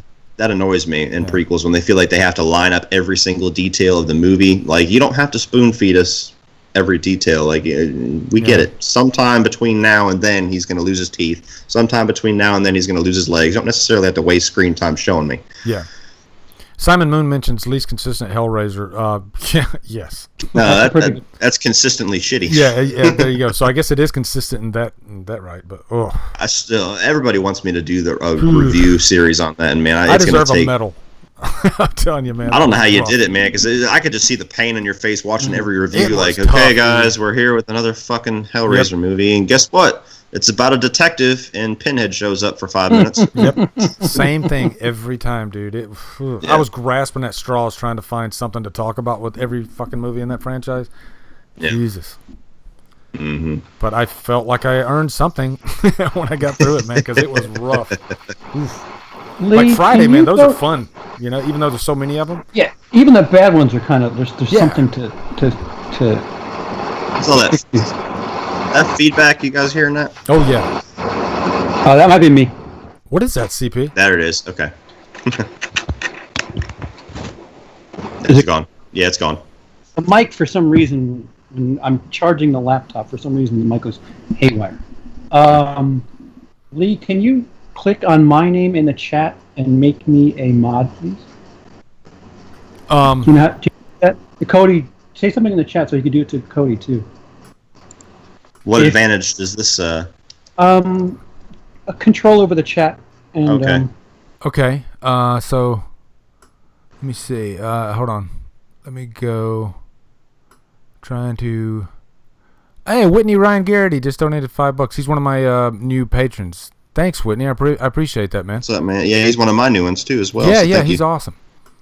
I'm trying now. Do I click on that little 3-dot thing next to the 3 dots? Yeah, you should be like. Okay. We'll get to your question, Whitney. Just hang on 1 second. My answer. Okay, you're a moderator now, and I could do that for. Now, what are you going to do as a moderator? You going to take over world domination or something? Or I think you can boot people and shit. I can boot people. I can put links. Okay. I can tell people to calm the fuck down with. Hey, you. You guys are. I don't know if you guys ever noticed when you're in the chat, you have the little blue wrench next to your name in mine. Mm-hmm. Well, it's the same thing. I'll say this about Whitney's question: best killer motivation, Pamela Voorhees, Freddy, or Billy Loomis. I'm going to be doing Friday the 13th Revisited with Deborah Voorhees. She actually reached out to me and she was like, hey, I kind of want to get in front of the camera and talk about. At the time, she wasn't thinking Friday; she was just thinking any movie, and because she had such a good experience with us. And I was like, hey, why don't we talk about the first Friday the 13th? Because Pamela Voorhees is an interesting character to discuss. And so we're going to talk about the psychology of that and her motivations and why Pamela Voorhees is, in my mind, a little bit scarier than Jason himself. Mm-hmm. Mm-hmm. And her motivation, I think, is probably the best out of Freddy and Billy Loomis just because, it's a mother. And when a mother is pissed off, when a mother's pissed off about her children, then that can make for a good story. So that's my answer for that. What do you guys think? 1000% agree. Yeah. Best killer of motivation of the three. I don't know. I feel like I have to give my obligatory answer with Freddy, but the Pamela Voorhees motivation and Billy Loomis. They're both revenge. Yeah. To a degree. Freddy is revenge as well, but it's on a much sicker level. You know what I mean? I was murdering and possibly fucking your kids, and then you killed me. So now I'm gonna come back and do some more. Yeah. Hey dude, 067 Lee, are you and your daughter gonna review season 2? We were actually we watched it. We watched season 2 of 13 Reasons Why. It's two reasons, I think. One was we really didn't have the time to do it, and two, my daughter, she is a little skittish about getting in front of the camera. It is kind of nerve-wracking for her, and I don't want her to feel pressured. So I told her, I was like, hey, if you don't feel comfortable doing this, then we don't have to do it. And she didn't really answer me. She would have done it, but I could tell she's like, it would have been a favor kind of thing. Yeah, it would have been a favor for me, and I didn't want to put her in that situation. So I told her, that's okay. Whenever you're ready to do it, we'll do it. But I don't want to ever force her to get in front of the camera with me. So, out of curiosity, what was your kind of quick thoughts on season 2? I thought that they were trying a little bit too hard at the end without any kind of real payoff. No payoff. I don't think it was anywhere nearly as effective as the first season. It's like, let's redo what we... Because the whole season was about this trial, which I didn't really give a shit about. What I gave a shit about was in the first season, what led up to her, why she was sending out all these tapes, telling these people, this is why I killed myself, pretty much. That was interesting to me. The second season, though, I don't know. I just didn't really care about it. I didn't like it at all. Yeah. Every episode, I was sitting there and waiting, like, is something going to fucking happen eventually in the season? And that was what I feared whenever they said they were going to do a season 2. I said, they're doing this because it was a phenomenon to a degree when it first came out. Yeah. I said, it's either going to be really good or it's going to suck and it's going to feel forced, and it was the latter to me. Like, I watched it, and like you said, the court thing was boring, and we had to go through the whole thing again. Every character has to have their own episode, whether there's enough to talk about or not. It felt like all the little extra shit they put in, like all the things we didn't know about Hannah, made her less likable. They did what they did with Lost. Remember Lost? Like as the season started going on, you'd get this. Oh, now let's get the Hurley episode that nobody gives a shit about. Yeah, The Walking Dead. Yeah, exactly. Walking Dead is all the time. I hate when, and I realize that TV shows have to fill time, and when you're doing 24 episodes. I'll give you a pass. Supernatural, they have some really shitty episodes in there, and I get why they do that. But when you have 12 episodes or 10 episodes, you can fill all those episodes with good quality television. And I hate when they do that. Like Walking Dead, you get 2 good episodes out of the whole thing, maybe 3. Unless you're making the last couple of seasons of Dexter, too. That was 12. And the finales were pretty similar over the last few. Okay, now we're gonna rise up and we're gonna stand against. We're gonna do that in every season finale for the last 3 seasons. Who gives a shit? It's because The Walking Dead, the only way that they keep people around, and they obviously they started to fail at it because their fucking ratings tanked, but they blackmail you to come back. Yeah, it's not. Man, I love this show. I can't wait for next season. It's fuck. Now I got to wait to see what happens. Yep. It's like this. The worst example or the best example, depending on your view, is the episode where Negan kills somebody. When you finally get Jeffrey Dean Morgan to come out as Negan, and he gives that awesome fucking speech, and it's so chilling, and you're like, oh my god, and you could feel like I'm not really that invested in the show even at that point, but I was like, my heart was pumping. I was like, holy fuck, he's about to die. Like, it was awesome, and he fucking owned it, and they shit on all of it with that cheap ass little fade to black thing, and as soon as that happened, I jumped up and I was like, fuck, like I was pissed. And that's what they did every season. Yeah, that's what they did every season. Breaking Bad. They didn't do that shit. Every fucking season was amazing. They zipped up every season nicely, so you were satisfied, but you were still like, okay, can't bring me the next season. That's what, if fans will do that. If you give them quality shows, they will come back. You don't have to give them this massive cliffhanger. So, same thing with Stranger Things. They wrap up every season nicely. So exactly. The only season that they did anything close to that was the end of season 3, whenever Jesse goes to shoot Gale. Yeah. And it fades to black right when you hear the gunshot, but it's perfectly crafted because not only does it wrap up the whole story of the season, but you know what happens. It's not like well, who did he kill? You know what happens, but now you got to wait to see the aftermath, and it's just perfect example. Speaking of TV, do you guys like the show Glow? I liked somewhat the first season. It lost me in a couple of episodes. I haven't seen season 2 yet. I know we discussed it. But. I just finished season 2. I loved it. Like, the first season was one of my favorite TV shows of that year. And I'm not even a wrestling fan. So the second season, I think, just to scratch the surface with you, I think it's good. Not as good as the first season.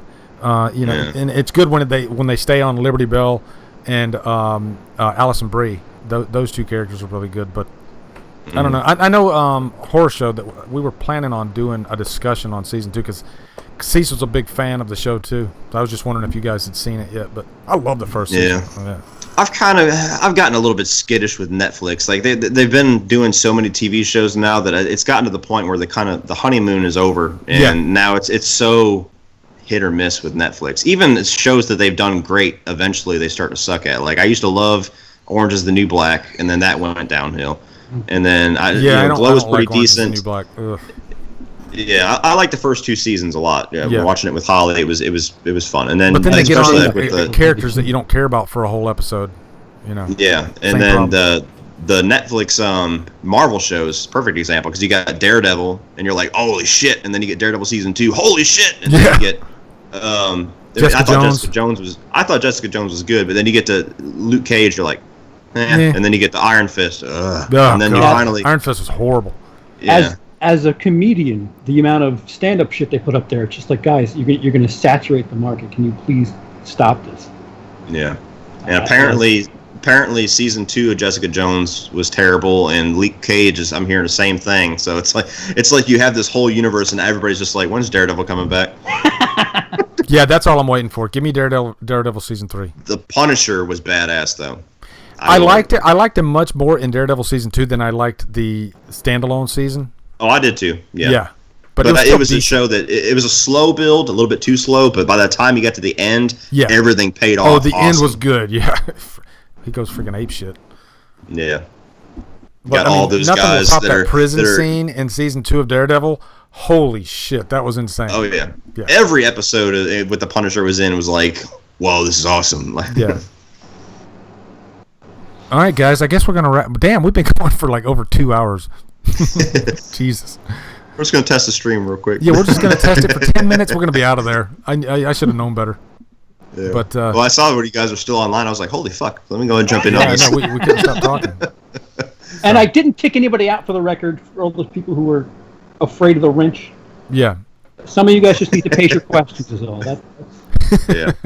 That's all. What was it? Were we getting like too many of the same questions or something? Or Yeah, that. And sometimes, you want to let somebody breathe a little bit. Yeah. And somebody came in and started doing. They didn't come back, but somebody was trolling Trump. Oh, you get that? I didn't even notice it.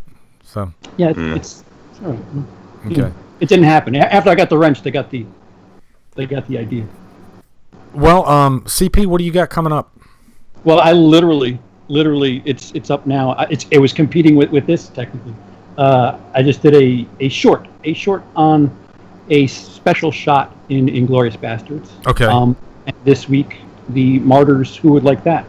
Okay. Comes out. I like that series. Thank you. Good stuff. And Cody, a dog barking below me. What do you got coming up, brother? Well, I released Scream this morning, so I'm going to try to do all 4 of the Scream movies in the month of July, which should be very doable. So 1 a week, hopefully.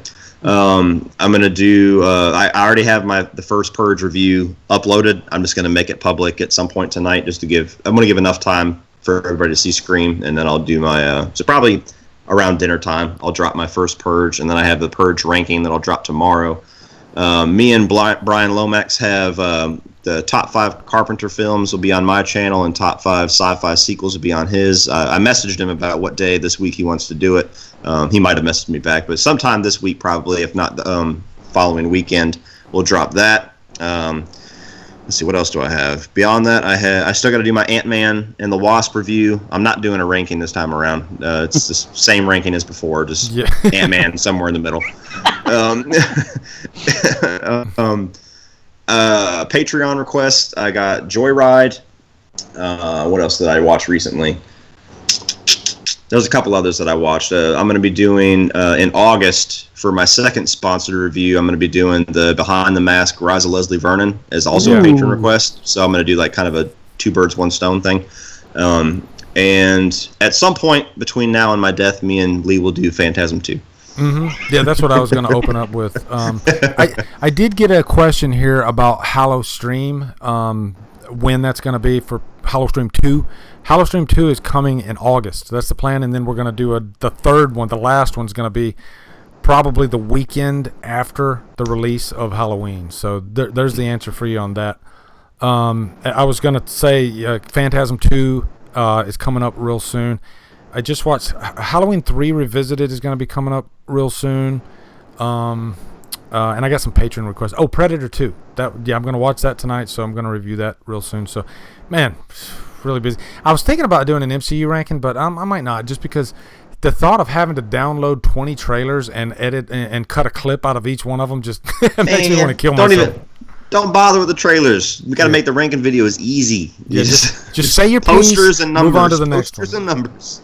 Yeah, that's my problem. I want to put trailer clips and everything. And speaking of trailer clips, if anybody that works at Universal is watching this video, fuck you.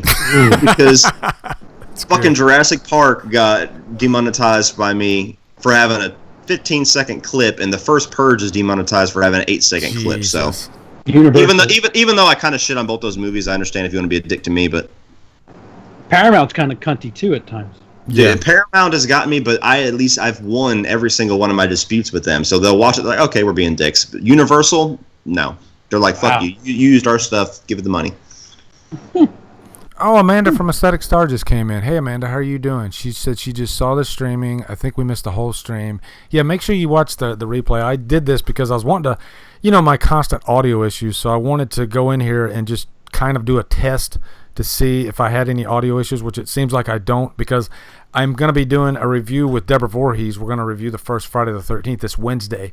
And so I wanted to go into that with Deborah not having any issues, So, and my good friends Cody and CP said, yeah, we'll help you out. So that's kind of why we did this. And then we ended up talking for 2 hours. Oh, I will say, too, something else that I did. For anybody that saw it, I believe it was Friday night, I did a live commentary of Dream Warriors, which, unfortunately, YouTube fucked up. Because after I was done with the stream, it did the processing thing, and then it posted a 5-minute video.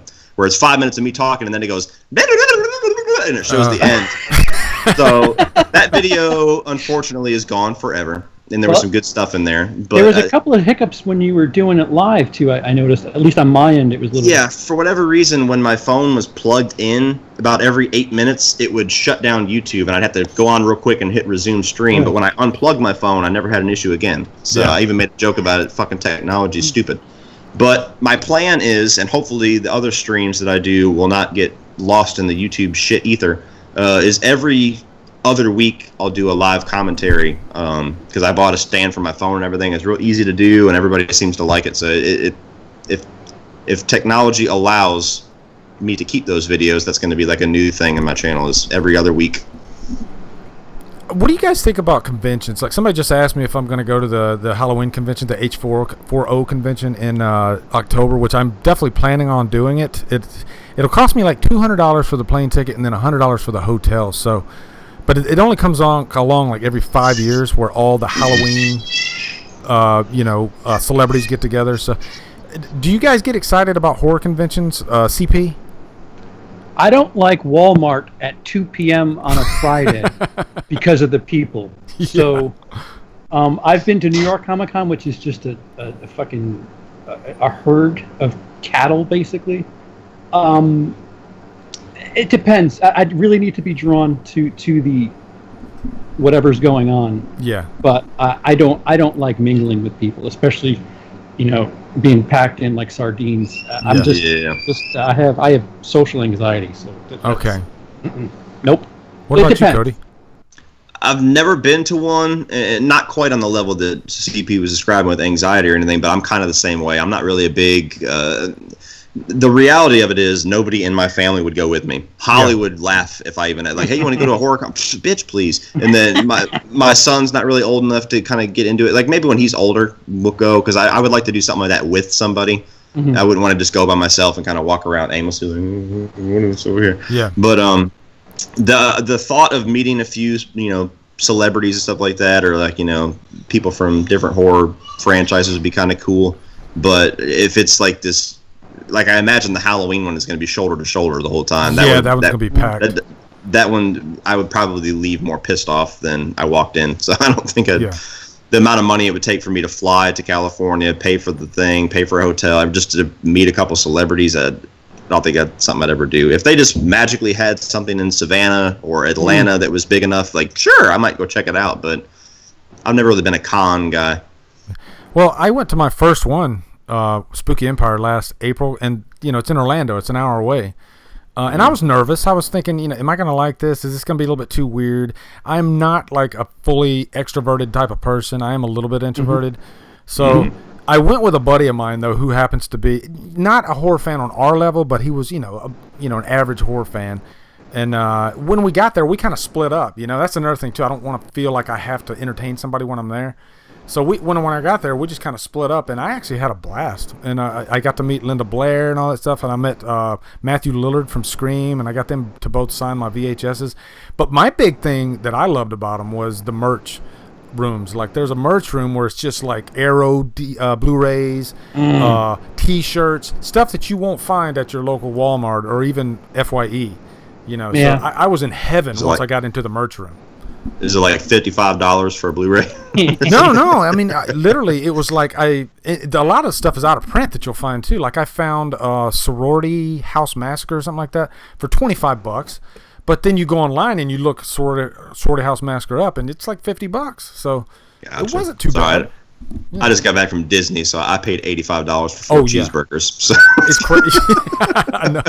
Yeah, you'll drop $85 on a cheeseburger in a heartbeat at Disney. Jesus. Place is crazy. But yeah, I mean, the thing about horror conventions for people that are like Amanda's saying, she's introverted. It's like you are going to a place with people that are just like you. They're all kind of introverts, really. I mean, they're all just big fanatic, horror fans. And it was kind of cool, it was like a camaraderie between everybody. Yeah, and I didn't mean to make it sound like all people are, avoidable, but it's a microcosm of real life, except everybody's there for the same reason. Like, the thought of going to one with you two guys sounds fucking amazing to me. Like, that would be a blast. But the chances of that happening, it could happen with Cody, but with CP, that might be tough, It's just because he's so far up. Yeah, no, I know. Introverted fucker. Yeah. My thing is that she looks at me weird, like, especially in Walmart. I'll just say, well, thank God the doctor said this isn't contagious. And then people look at me like, what? That usually gets a spread. Yeah. Sometimes I forget to not necessarily in Walmart, but like we were at Chuck E. Cheese yesterday, and sometimes I forget that I need to turn my language down to PG. like, hey, shit, get the fuck off of that thing. Come over here. Oh, shit. Oh, damn. Oh, fuck. Yeah, but a Christian Hannah Horror, he says he goes like every year in Texas. I think he's right. Like, after I did it the first time, then I got the itch and I want to keep going, So, like, there's another one coming in October to Spooky Empire. Matter of fact, Apollo Creed's going to be there. So I get to meet freaking Carl Weathers. That's awesome. That's awesome. So yeah, I got the bug. I'm looking forward to going back though.